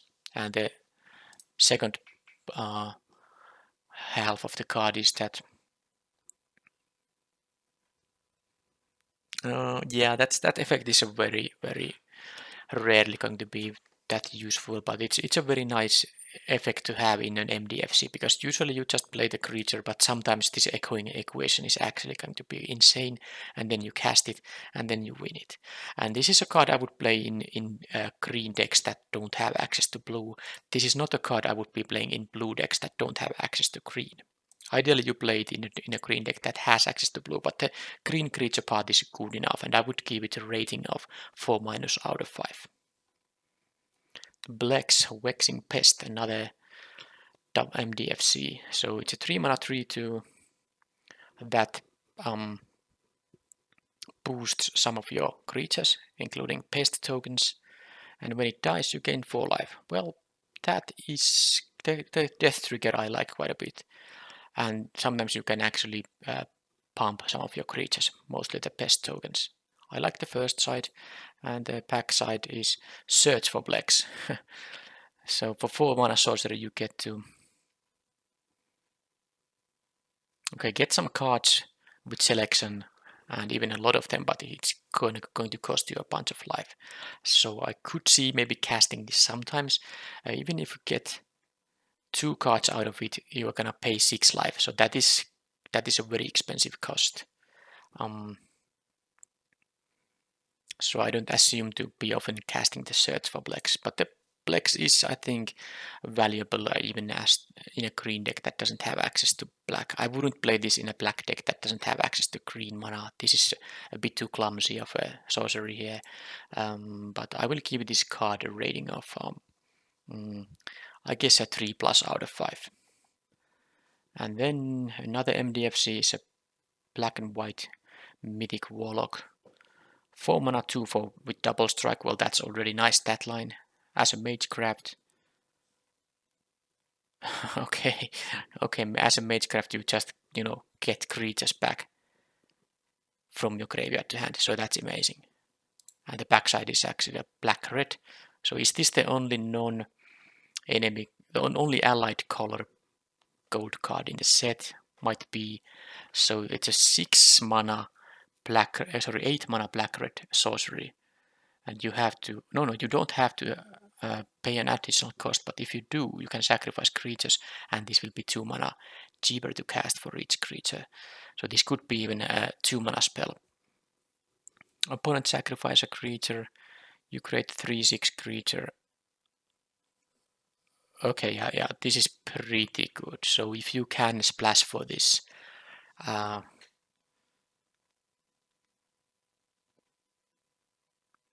I think this is a splashable card even in decks that don't have access to white, maybe. Although if you are going to splash for this in your black deck, but maybe you are splashing this in your red deck too. Well, this rating is going to just vary a lot on different factors, whether you can cast both of the sides or not. But let's just say that this card is easily a 4+ out of 5. It does so much stuff. It could be, no, actually I'm joking. This magecraft doesn't cost anything. You just return creatures. I'm gonna say this is a 5-. 5-. It's not the craziest bomb, but this is gonna be good. Even the front side and the back side is quite good. Not really a bomb rare at the back side because of the cost, but if you can cast the front side, it's definitely a 5-. And yet another double-faced card. 2 mana 2/1. Okay, hurts opponent if they activate abilities other than mana abilities. And then this has a quite nice pump effect. Okay, I like it. And then it's a white card. Yeah, okay, this is something you don't usually cast. You can do this on the opponent's upkeep, of course, and they can't cast spells. So that includes all kind of creature spells. So, but I don't think you can often play this card. But the Flame Scroll Celebrant is quite nice for a 2-drop. I will give it a, but it's still just a 2 mana 2/1, even with the Vibrating ability. I'm gonna give it a 3+ out of 5. And then Yaji, Oracle of Arcavius. This is a mythic rare 8 mana wizard. Okay, well, this is an insane card, but it costs 8 mana to cast, so I can't say I like it too much. But it has a backside of green sorcery. Okay, well, that's not really that great. Well, okay, I get it now. So basically, you get to return this to the owner's hand, so you can cast the Oracle on the next turn. Yeah, but this still requires that you have a lot of land cards in your hand. I mean, you don't draw cards with this thing. You have to have the lands in your hand. And if you do have them, you will eventually hit the 8 lands by playing 1 land a turn. So I don't really think this is such a good card. I mean, the green card here. So the blue card is of course insane because the magecraft trigger is great. But 8 mana, you really have to have a way to get to 8 mana. And that's the reason I can't give this such a high rating. I would still pick this high, but I would really try to get to 8 lands, and I would try to also play this in the blue-green deck, because green has ways to get to 8 lands. Anyway, I will give it a 4- out of 5. And Kian, 3 mana 2/2. Oh yeah, this is nice. So you can just draw lands, and if you don't hit a land, you get to get some value, some fractal tokens later in the game by 5 mana activation. This is definitely a strong card. And Imbraham, 4 mana 3/3 flyer. I like it. And this basically draws you cards. Okay, so both are playable in their respective colors. You don't have to have access to green and blue to make this card pickable. I actually think these are both very good. In a green-blue deck, even you should pick this even higher, but I will give this a 4 out of 5. And if you have access to both, maybe even more than that. Not sure, but let's say 4 out of 5. Mila Crafty Companion, and this has the Planeswalker on the backside. So the front side says it's a double caster, 3 mana 2/3. Okay, Planeswalkers doesn't matter, but this second ability is great. So you get to draw cards when the opponent targets your stuff. Yeah, that's fantastic. I mean, even though the 3/2 stat line, 2/3 stat line for 3 mana creature isn't great, and the fact it's a double caster makes it hard to cast isn't great, the ability is very strong. And then look up the Planeswalker says 6 mana Planeswalker. Okay, you can filter some cards, get even some card advantage if you discard creatures, and okay, the second ability isn't that great. Emblem. Okay, the emblem is strong. So the idea is with this card should be that you try to get to 7 loyalty and then get the emblem. So the first ability isn't that amazing. You get to just filter. I mean, for a 6 mana Planeswalker, this is a pretty low impact. Sometimes, of course, the second loyalty ability does something. But I would play this card in red decks that don't have access to white, and I would play this card in white decks that don't have access to red. And I still like the look. It's kind of a way to win the game unless the opponent can't. Well, you don't win the game, but the emblem is pretty crazy good. So both are very good. I think this is a 4.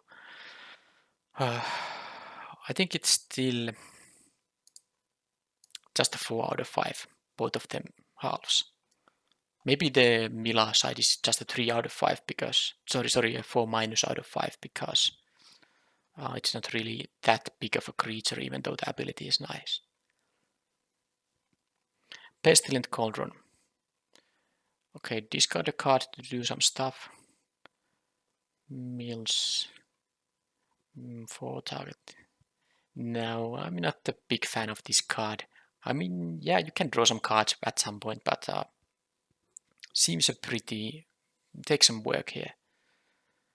I don't want to discard cards to make a pest token. That's really not what I'm interested in. I guess you can draw like a couple of cards, because both will have cards in their graveyard later in the game, especially if you discard lands for pest tokens, but I can't see it being a very good card. How about this green part?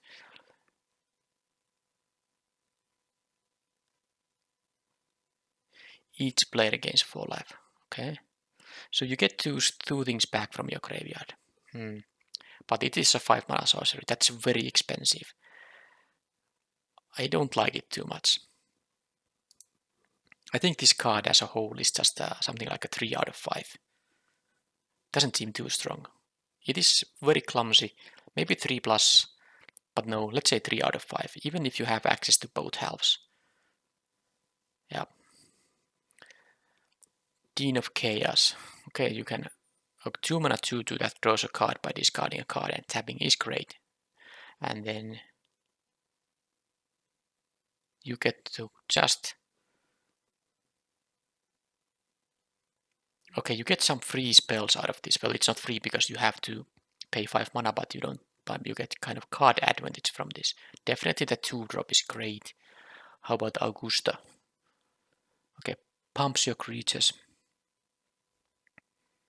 Okay, so the last ability. Basically, you can decide whether you want your attacking creatures be +0, get +1/+0 or O1 +0/+1. So pretty nice pump effect actually. So I like both of these cards. It's better in decks that can cast both of the halves, but I will say this is just easily.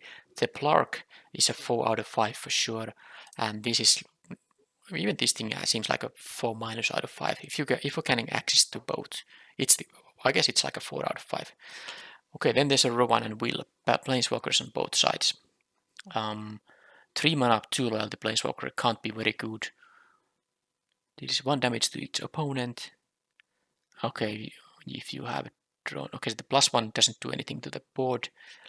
And if you can plus it twice without opponent attacking to it, you get an emblem. Okay, well the emblem is quite good, but it's not gonna be easy time. You have to have a very commanding board position to be able to get to 4 loyalty. So this is not that great.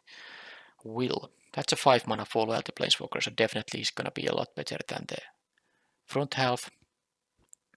Nice passive ability. Nice +1 defensive 1. Draw 2 cards. Okay, the sort of ultimate is okay. You can basically exile 5 of your lands and get 5 for tokens. Yeah, I like the Will a lot better than Rowan. I think if you can't cast the Will part, Rowan is only like a. I can't really say if I like it too much. Maybe it's just like 3- out of 5. It's still a planeswalker that will get you a very nice emblem if you can defend her, but it's gonna be hard. I'm gonna give it 3- out of 5, but if you can cast Will, I think this is a very nice 5 mana planeswalker, and I will give this card a I will give a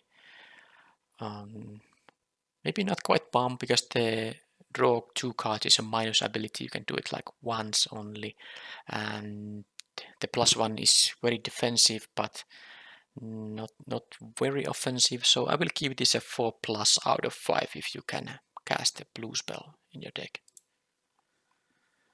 Then this Cliff Weaver, 3 mana 2/3 that gives your creatures indestructible. It's okay. Deadly Vanity at 8 mana card. Well, 8 mana is a lot, but of course this is a pretty good one. You get to save one of your guys and destroy everything else. I can't say I'm too big of a fan of this card. It requires, I guess in a black and green deck you might get to this 8 mana, because green can help you find more lands. This in a white deck is okay, but nothing exciting. I say the white card is like a 3 out of 5, and the black card is probably a 3+ out of 5, because it's gonna have such a heavy mana cost. How about this thing? 2 mana 1/1 with flying and vigilance. Put a +1/+1 counter on each creature that entered the battlefield under your control this turn. Well, this is just fantastic. Play this on turn 2, and every creature you play in future will become bigger for free. Okay, that's great. How about the black card? Ambrose. Well, what is this? You can put +1/+1 counters on creatures. If it's your creature that has 2 toughness prior to this ability, they will just grow. If it has less than 2 toughness, you get to draw a card if you want to, and then you can just kill opposing 1 toughness creatures with this thing. Okay, both are very good, and this is a 4 mana 4/4, no joke, stat-wise. So both are very good. I would say that either of these cards is a 4+ out of 5. Torrent Sculptor, 4 mana 2/2 with Ward 2. Oh, and it grows. I mean, no, it doesn't grow. It enters usually as a bigger card than a 2/2. But it's rounded up, so if you exile a 3-cost card, it's gonna be a 4/4. 5 cost, it's a 5/5. Yeah, I like quite a bit. This should be a 4/4 quite often, hopefully at least. And if you have a 4-mana 4/4 with Ward 2, it's nice value. And then Flamethrower Sonata is a sorcery.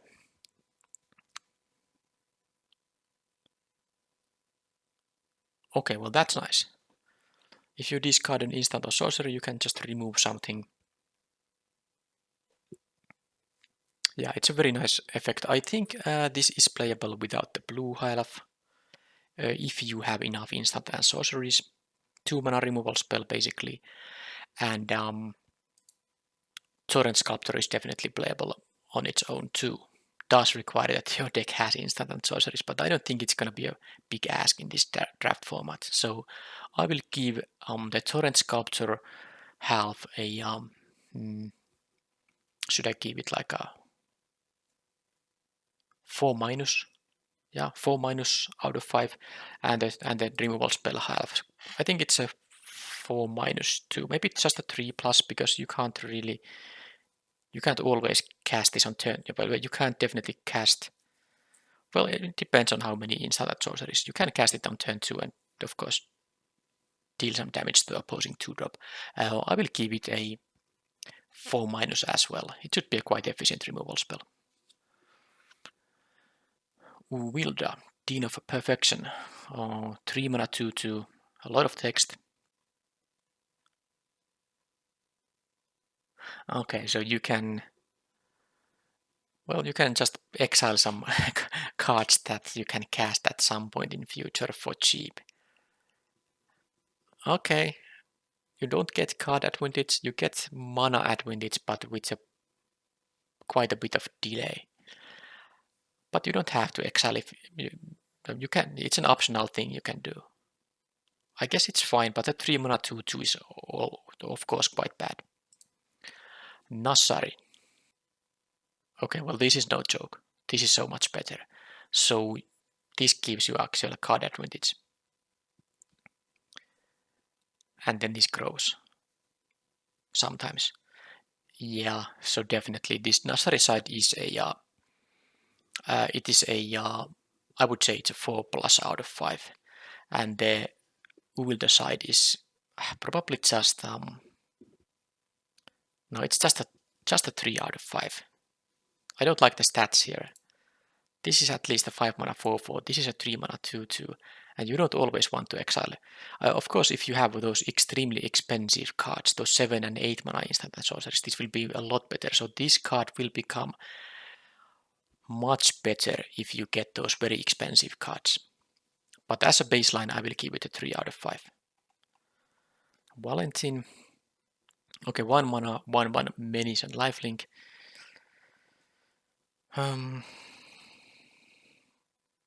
And you can get some pest tokens by paying mana. I guess 1/1 menace and lifelink isn't the worst. You can attack a couple of times with it and gain some life, but I'm not that thrilled about it. The pest tokens are nice, but not that exciting.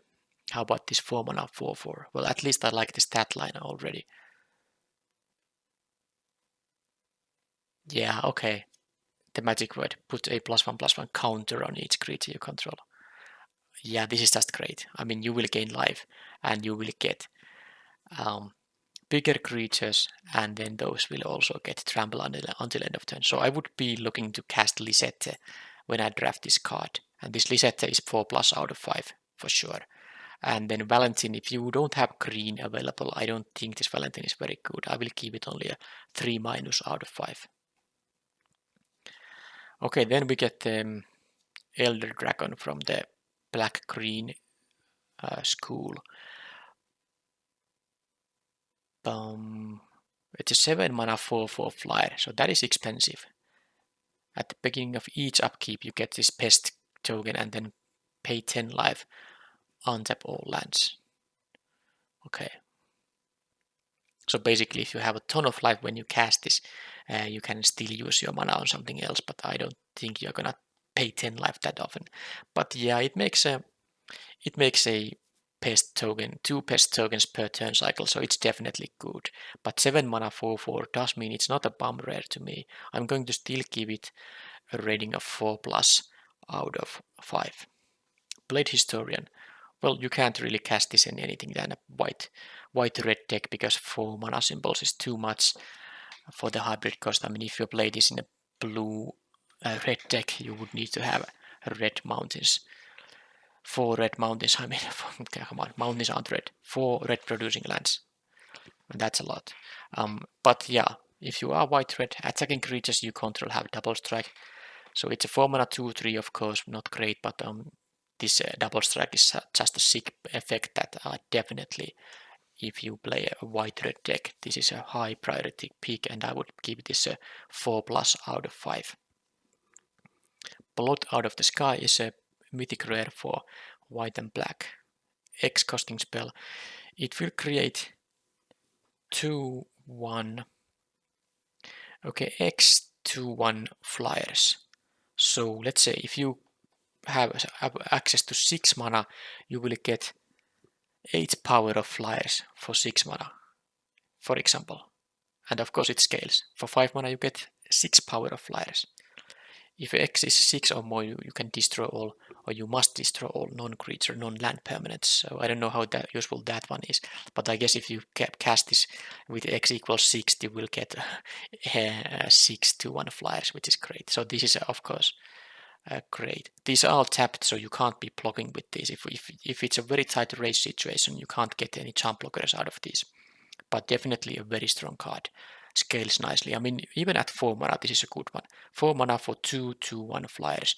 Definitely a nice play, or on turn 4. So this is a strong card, and I think it's going to maybe not be quite the bomb rare. It is going to have to be. I don't know though. This is so close to a bomb because sometimes opponent doesn't have easy way to deal with a bunch of flyers, and this will clock the opponent so fast. Okay, I will give it a 5-. I think the potential is there, especially if you have some team pump effects, which this color pair has access to. 5-. Body of research. Okay, yeah. So this is a one big creature. So definitely you play this in any blue-green deck, because if you get basically an infinite sized creature, because usually it will be more than 20, well, at least a 20/20, so which is enough to finish the opponent in one hit. And this is one reason, by the way, to run the trample giving card. There's the green instant that gives trample to a creature. So definitely, I mean, 6 mana, extremely large creature, even though it can be jump blocked many times, and of course dies to any removal and bounce spell, still a very strong card. I will give it a rating of 4+ out of 5. It's not a bomb because it's so easy to deal with. Compared to the previous card, which creates multiple creatures with evasion, this is one ground guy that can be dealt with one removal spell. So 4+ out of 5. Culling Ritual. Destroy each non-land permanent with mana value 2 or less. Okay, so I think this is mostly a sideboard card. I can't see playing this in the main deck that often. Maybe if my own deck has very few, I don't know, it does seem pretty weak. I consider it a 2 out of 5. Yeah, and in best of 3, I would pick it higher because of its sideboard application. So like a 3 out of 5 in terms of pick value in best of 3. Culmination of Studies. So you exile X cards from your library.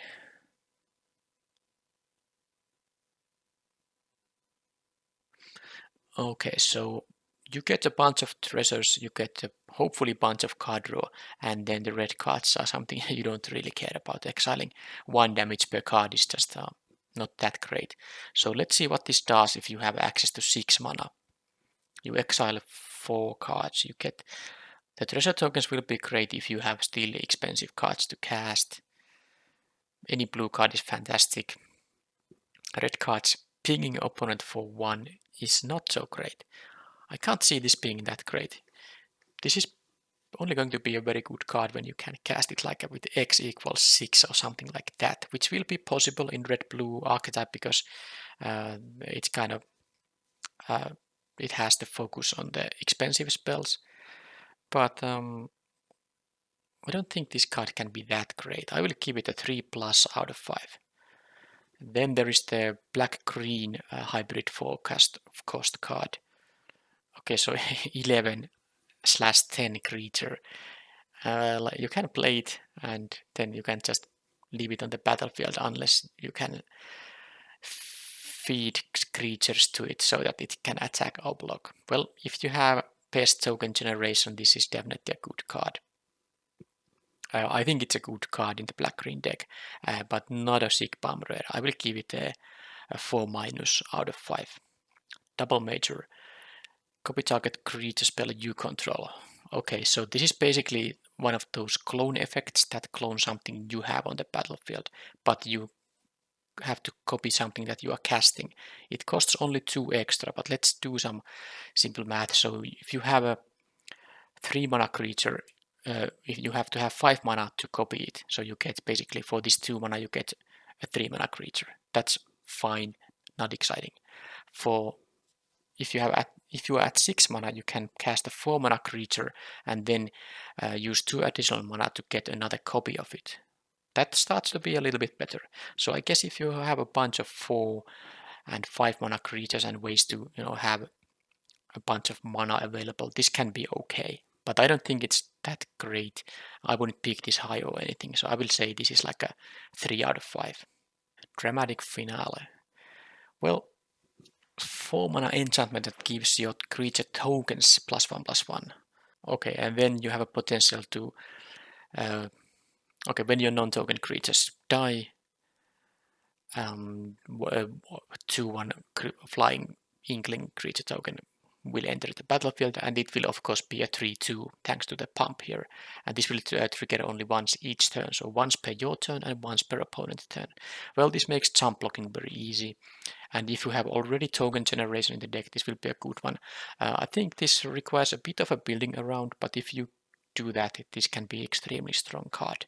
So I will give it a rating of I think it can be a 4 out of 5 in a correct deck, but maybe like an average rating is 3+ out of 5. Elemental Expressionist. 4-mana 4/4 requires to be played in a blue-red deck specifically. But 4-mana 4/4 is great, of course. Magecraft. Oh, you can kind of protect your creatures this way. Yeah, that is quite okay. So if you have any instant, you can just make sure that if a creature of yours would be dying, you get, well, it dies and gets actually exiled, but you get a 4/4 token, which is fantastic given that this card is already a 4-mana 4/4, so well worth the mana cost. So I will give this a rating of 4+ out of 5. I think the potential to get those tokens is so good that 4+ out of 5 is the correct rating. And this is the Prismaria, so the blue-red school dragon, elder dragon, 4-mana 3/4 flyer. And you get a treasure token when it enters the battlefield, and then and all the artifacts you control, so also other than treasure tokens, can tap to add mana. But that mana can only be used to cast an instant or sorcery spell. Well, this is just fantastic. I mean, the stat line is already quite nice. 4-mana 3/4 flyer that gives you a treasure token, and then the additional effect of getting to cast instant and sorceries, or getting extra mana to cast them, is fantastic. And of course, you can just sacrifice the treasure token to cast a creature if you want to. So a fantastic card, and I will give it the. I think it's kind of difficult because do I take this over premium removal? I think I might, because the additional mana this gives right away is going to be quite okay, and the 3/4 flyer is no joke. I will give it a 4+ out of 5. Harness Infinity. Exchange your hand and graveyard. Well, it's a 7 mana card, which with a pretty weird mana cost. It's also an instant, so you can do this at the end of opponent's turn and kind of surprise. Well, this is of course amazing very late in the game, but how often it's gonna get there? I think it's often enough. So because of course the assumption is that when you get to cast a 7 mana card, your hand is mostly empty at that point, and your graveyard will have like a 3+ cards at least. So it's like I think at worst it's something like a draw 3 cards, and usually the cards in your graveyard are going to be maybe better than random cards from the top of your deck, because usually none of them will be lands, for example. So, and this can of course draw you like a 7 cards, or get all the stuff back from your graveyard, which could be like 7 cards even. So I think this card is worth playing in a black-green decks, but not necessarily that crazy good. I will give it a rating of 4- out of 5. Then we have a Hofri Coastforge, 5 mana 4/5, which is a very nice pump effect for spirits, and then the rest of the ability says. Okay. Yeah.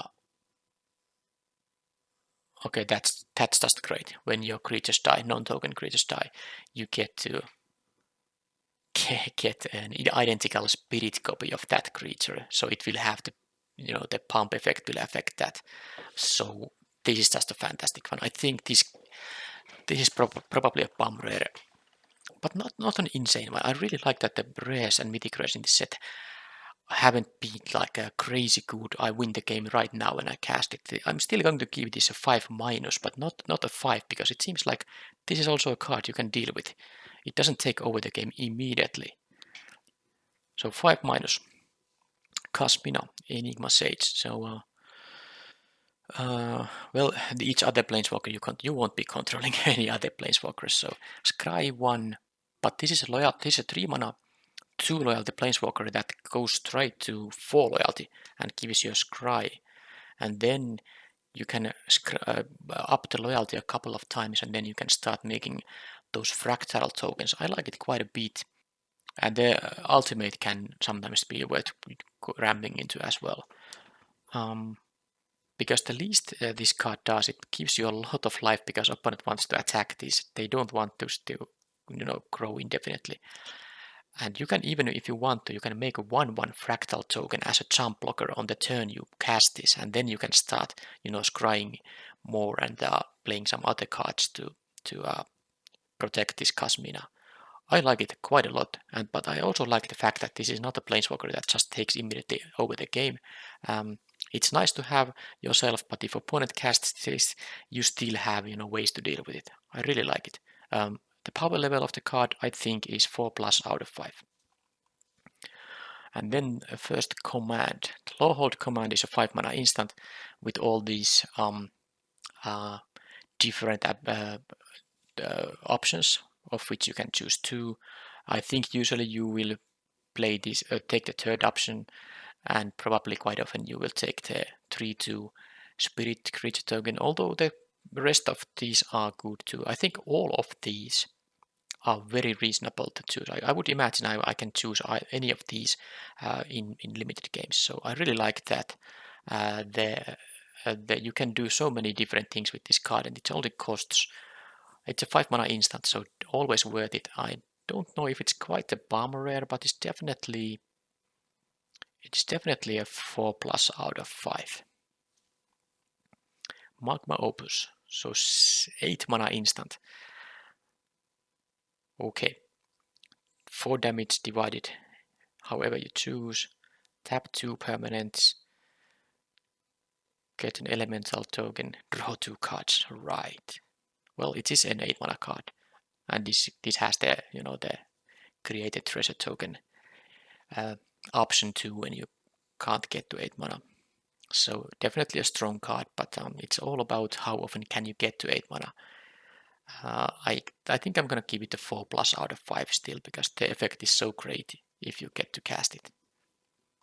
Manifestation Sage. You get the fractal token equal to cards in your hand. So if you curve out 2, 3, 4, you will get, well, for 4 mana you will get a 2/2 because this is a 2/2, and then you get a like a 2/2 or 3/3. If you had some card draw, if you didn't curve out, you can get the 4/4. Yeah, I think you can get quite a nice creature. Later in the game, if you have played all your lands because you want to get to 8 lands with this color combination, you might have a pretty low amount of cards in your hand. Later in the game, this might be just something like a get a 2/2 and a 1/1. But even if it is that, it's not such a bad situation, because the other times this can create quite large tokens. I think this is a 4- out of 5. Prismatic command, 3 mana instant. Okay, 2 damage. Draw 2, discard 2. Okay, treasure token, artifact. Okay, this is a lot. I mean, the modes this have are less impressive than the low hold command. Of course, this is also 2 mana cheaper, so that's understandable. Usually, you probably pick the 2 damage and then either create the treasure token or take the card filtering. That's it. Destroy target artifact. When it's good, it's very good, because you can combine it with the 2 damage, for instance. So it's still a card I'm happy to pick, and I will say it's a 4- out of 5. Quandrix command is a 3 mana instant as well. Okay, bounce spell, counter artifact or enchantment spell. That's not gonna happen that often. Okay, instant speed, 2 counters on a creature. Very nice combat trick that, permanently grows the creature. And then, okay, the last ability is not really going to be that often useful. So this is most likely going to be the first and third chapters, but that's very nice. Bounce something and win some combat that you weren't supposed to win, and the creature is permanently boosted up. Very nice deal for 3 mana. I think it's a 4 out of 5. Radiant Scroll Wielder. Okay, instant and sorcery spells have lifelink, so if the spells deal damage, you gain equal amount of life. At the beginning of your upkeep, okay, yeah, it's quite nice. It's a 4 mana 2/4 also. The stats is completely acceptable given the amount of value it gives. So basically, you get to basically cast instant and sorceries for free. No, not for free. Yeah, I misread. But anyway, you get to cast them again, and that's already very good value. So definitely a 4+ out of 5. A Rust Rebirth. Well, what's this? Okay, I can see the appeal in this card. It's just a 2 mana card. So basically, when your 5-drop is about to die, you will get the 4-drop from your deck. So it's tutors for it, and it's a nice amount of mana advantage for 2 mana. So I definitely would play this in most decks, because I assume I'm gonna play a bunch of creatures and hopefully some 5-drops and maybe even 6-drops, and get some mana value out of this card. And the tutoring effect might be okay. Maybe sometimes you have several options. You can pick the most suitable one, which depending on the board state and all. So not an amazing card by any means. So I will give it like maybe a 3 out of 5. And then the Black-White Dragon. 5 mana 2/5 with flying and double strike. Well, that's great stat line. And on your combat, beginning of your combat,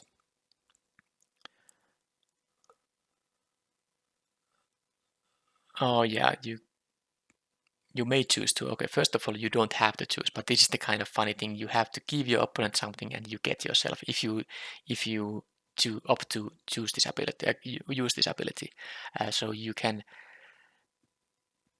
make a flyer for yourself and get the opponent draw a card or make some counter. If they don't control any creatures, at least the third ability is quite okay. So this is interesting because you don't have to use this ability, so it's never going to be a drawback. The 2/5 double striker flyer is going to be good enough, and then sometimes, of course, when you use the ability, the triggered ability, you will use it only when you can benefit from it more than the opponent. So that's a very nice upside on this card. I like it quite a lot, and I will give it a rating of again, one of the mythic rares that's not really an I win card. It only deals 4 damage a turn unless you boost its attack somehow. Well, you can you can also boost it yourself with the third ability. You can put a +1/+1 counter on it and then give the opponent something, a card or a flyer. So that said, you can actually make this a 3/6 double striker right away. Okay, that actually changes things. I will give it the 5-. Silver Quill command. This is a sorcery command. The earlier ones have been instants, so 4 mana sorcery. Let's see the abilities or the options. Yeah, it is okay. I can see using each of these modes. There's nothing too strong in here, but of course you get to choose 2. A nice value for 4 mana anyway. Especially when you get to choose the last one, so that the opponent has only something big to sacrifice. Then it doesn't really matter what else you choose. But even if they have like nothing worth using the sacrifice for, you can draw a card and maybe get something back. Maybe you get to accelerate your clock by giving someone a +3/+3 and make it fly.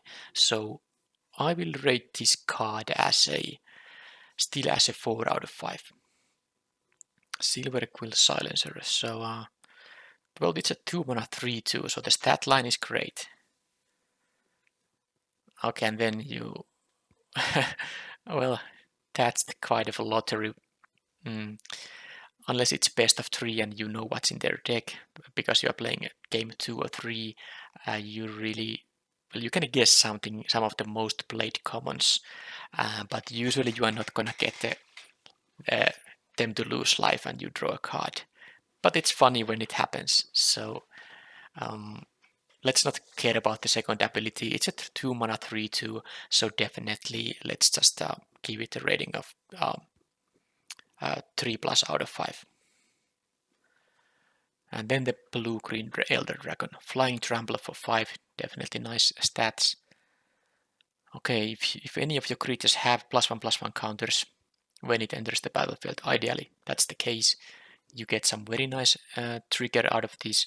And then, okay, the attack trigger is fine too, especially if you have those fractal tokens, because they are 0/0/0 cards, so they will become quite a bit bigger. This is definitely a given that you should be having those counters around with this color combination. I think this is a 5- dragon. This will win very easily the game, and these abilities are very good. 5-. Vanishing Verse. Well, exile target monocolored permanent. Well, you are going to have a target for it. 2 mana instant, so this is a 4 out of 5. Velomachus is the red-white dragon, 7 mana, but it has flying, vigilance, and haste. And when it attacks, look at the top 7 cards of your library. You may cast an instant or sorcery that has mana value less than or equal to this dragon's power, which will usually be 5. And you get the free cast, so definitely a crazy good. So when you have 7 mana, you are gonna attack for hasty 5 damage, and you potentially get to cast a free spell. So that is actually a 5. Is it even a 5? I assume it's going to be possible to get to 7 mana easily enough, especially because Bread has stuff that create treasure tokens. So I'm gonna say that this card is a 5 because of the immediate impact this has. You play it, you have a 5/5 flyer with haste, and even vigilance it will be able to block as well. And then you get the free cast. So from 7 cards you are somewhat likely to find something to cast. I'm gonna give it exactly 5 out of 5. And then Venerable Warsinger. 3/3 vigilance and trample. Nice stats. Okay, you may return a creature card with mana value of X or less. Yeah, you sometimes get to find some Yeah, you get to recruit something. I think this is quite a strong card. I will give this a rating of I think it's gonna be still hard to say. Is it gonna be better than a premium removal? Maybe I will give it a 4 out of 5, and it depends on how many premium removal I already have drafted. When I have the choice between this and some other, good 4 out of 5 card. And then there's the black-green command. That's a sorcery too, but only 2 mana. Okay, you can potentially find a land with it. You can remove a non-creature permanent, non-land also that is very low mana cost. You can give him -3/-1. As a sorcery speed, you can't use it as a combat trick, so it only kills a 1 toughness creature, and then target opponent loses 2 life, and you gain 2 life. So definitely we see that the mana cost is only 2 for a good reason. None of these are particularly exciting modes, even if you get to choose 2. I'm not sure I want to even main deck this card. I might use this as a sideboard card against decks that have a target for the second option, or a lot of 1 toughness creatures, because it's not worth a card to make the opponent lose 2 life and gain. Not worth half a card to make the opponent lose 2 life and you gain 2 life, even though you could trigger some life gain synergies with it. And the first option, let's say you have no lands in the graveyard and you want to use it on yourself because you need a land. Milling Dream easily can miss a land, so it is completely wasted in that case. So I don't like this command at all. I'm gonna give it just like a 3- or maybe even 2+. Yeah, I'm gonna give it a 2+ out of 5. I'm not gonna main deck this in most cases. Cody, Vociferous Codex, right? Well, you can't cast permanent spells. All right. Yeah, I'm not really sure if you can make a deck that is mostly instant and sorceries.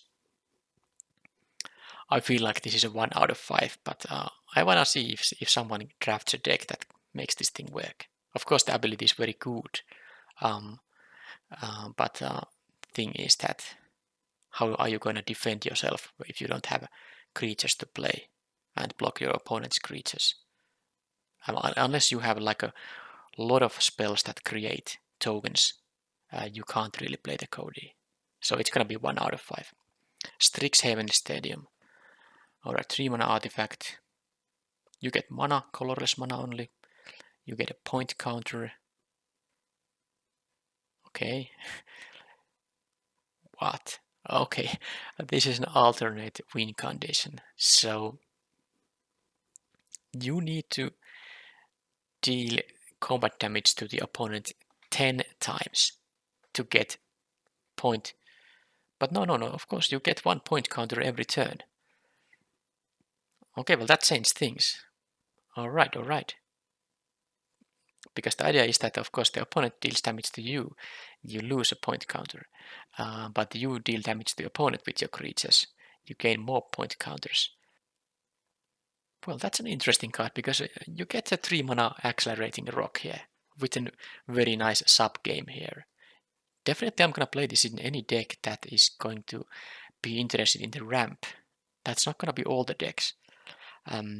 Because usually if you connect that many times to get all the point counters, you are probably dealt so much damage to the opponent that they're gonna lose to, losing because of they lost so much life. But the point with this is most likely that you play a bit of a slow and grindy deck, and you maybe don't connect with the opponent too much, but you can defend yourself so that you can prevent the opponent from removing point counters out of this, and then you play many turns and maybe get to accumulate a bunch of point counters on this thing and then connect with some of your creatures a couple of times and you may even win the game. Well, opponent loses the game, but outcome is the same. So definitely because this just is a mana rock for 3 mana, usually not a playable one. but with the additional sub game here, I think it's worth playing, but not a very high peak. I would say this is like a 3 out of 5 index that you are interested in the acceleration, and definitely in any aggressive decks that don't care about going from 3 to 5. Don't pick it at all. The Biblioplex, so colorless producing land, always a tough ask to play these. What does it do? Okay. Activate only if you have exactly 0 or 7 cards. So this is some kind of a throwback to Library of Alexandria, probably. Because of the 7 cards, it's not going to happen that often. You're not gonna miss making your plays just to get to activate this, because using 2 mana for this is going to cost like quite a bit. So you basically would use this when your hand is empty. So if your deck can take the hit in the mana base, this is of course a playable card, but I don't see playing this in many decks. But it can be an okay card. I will give it a 3 out of 5. And then we get the rare dual land cycle. These are of course all high picks. I will say the same rating than for the common ones that enter tapped, because these are still just lands. They don't do anything else, but they are all 3+ out of 5. Okay, well, there's a Hall of Oracles here with what does it do. Okay, this is nice because it adds mana, but it also washes mana, so you can add mana of any color by paying an additional mana, and then you can. Oh yeah, this gives counters on my creatures. Yeah, I'm gonna play this in all the decks. I'm not gonna. This is the kind of land I can play, even though it only adds colorless. And there's the option for it to add colored mana too. But yeah, I'm gonna get those counters on my creatures. I'm gonna be very happy about it. So this is going to be a 4 minus out of 5. And then a couple of more. Let's see, Snarl lands. So blue, red, white, red. These are 3+, 3+, 3+, 3+, and 3+, and that is it. That's all the cards in the set, I think. If I forgot something, please let me know, but now I rated all the cards, and that's the end of the pretty long video after all. So thank you for watching if you got here, and see you in the next video. Bye bye.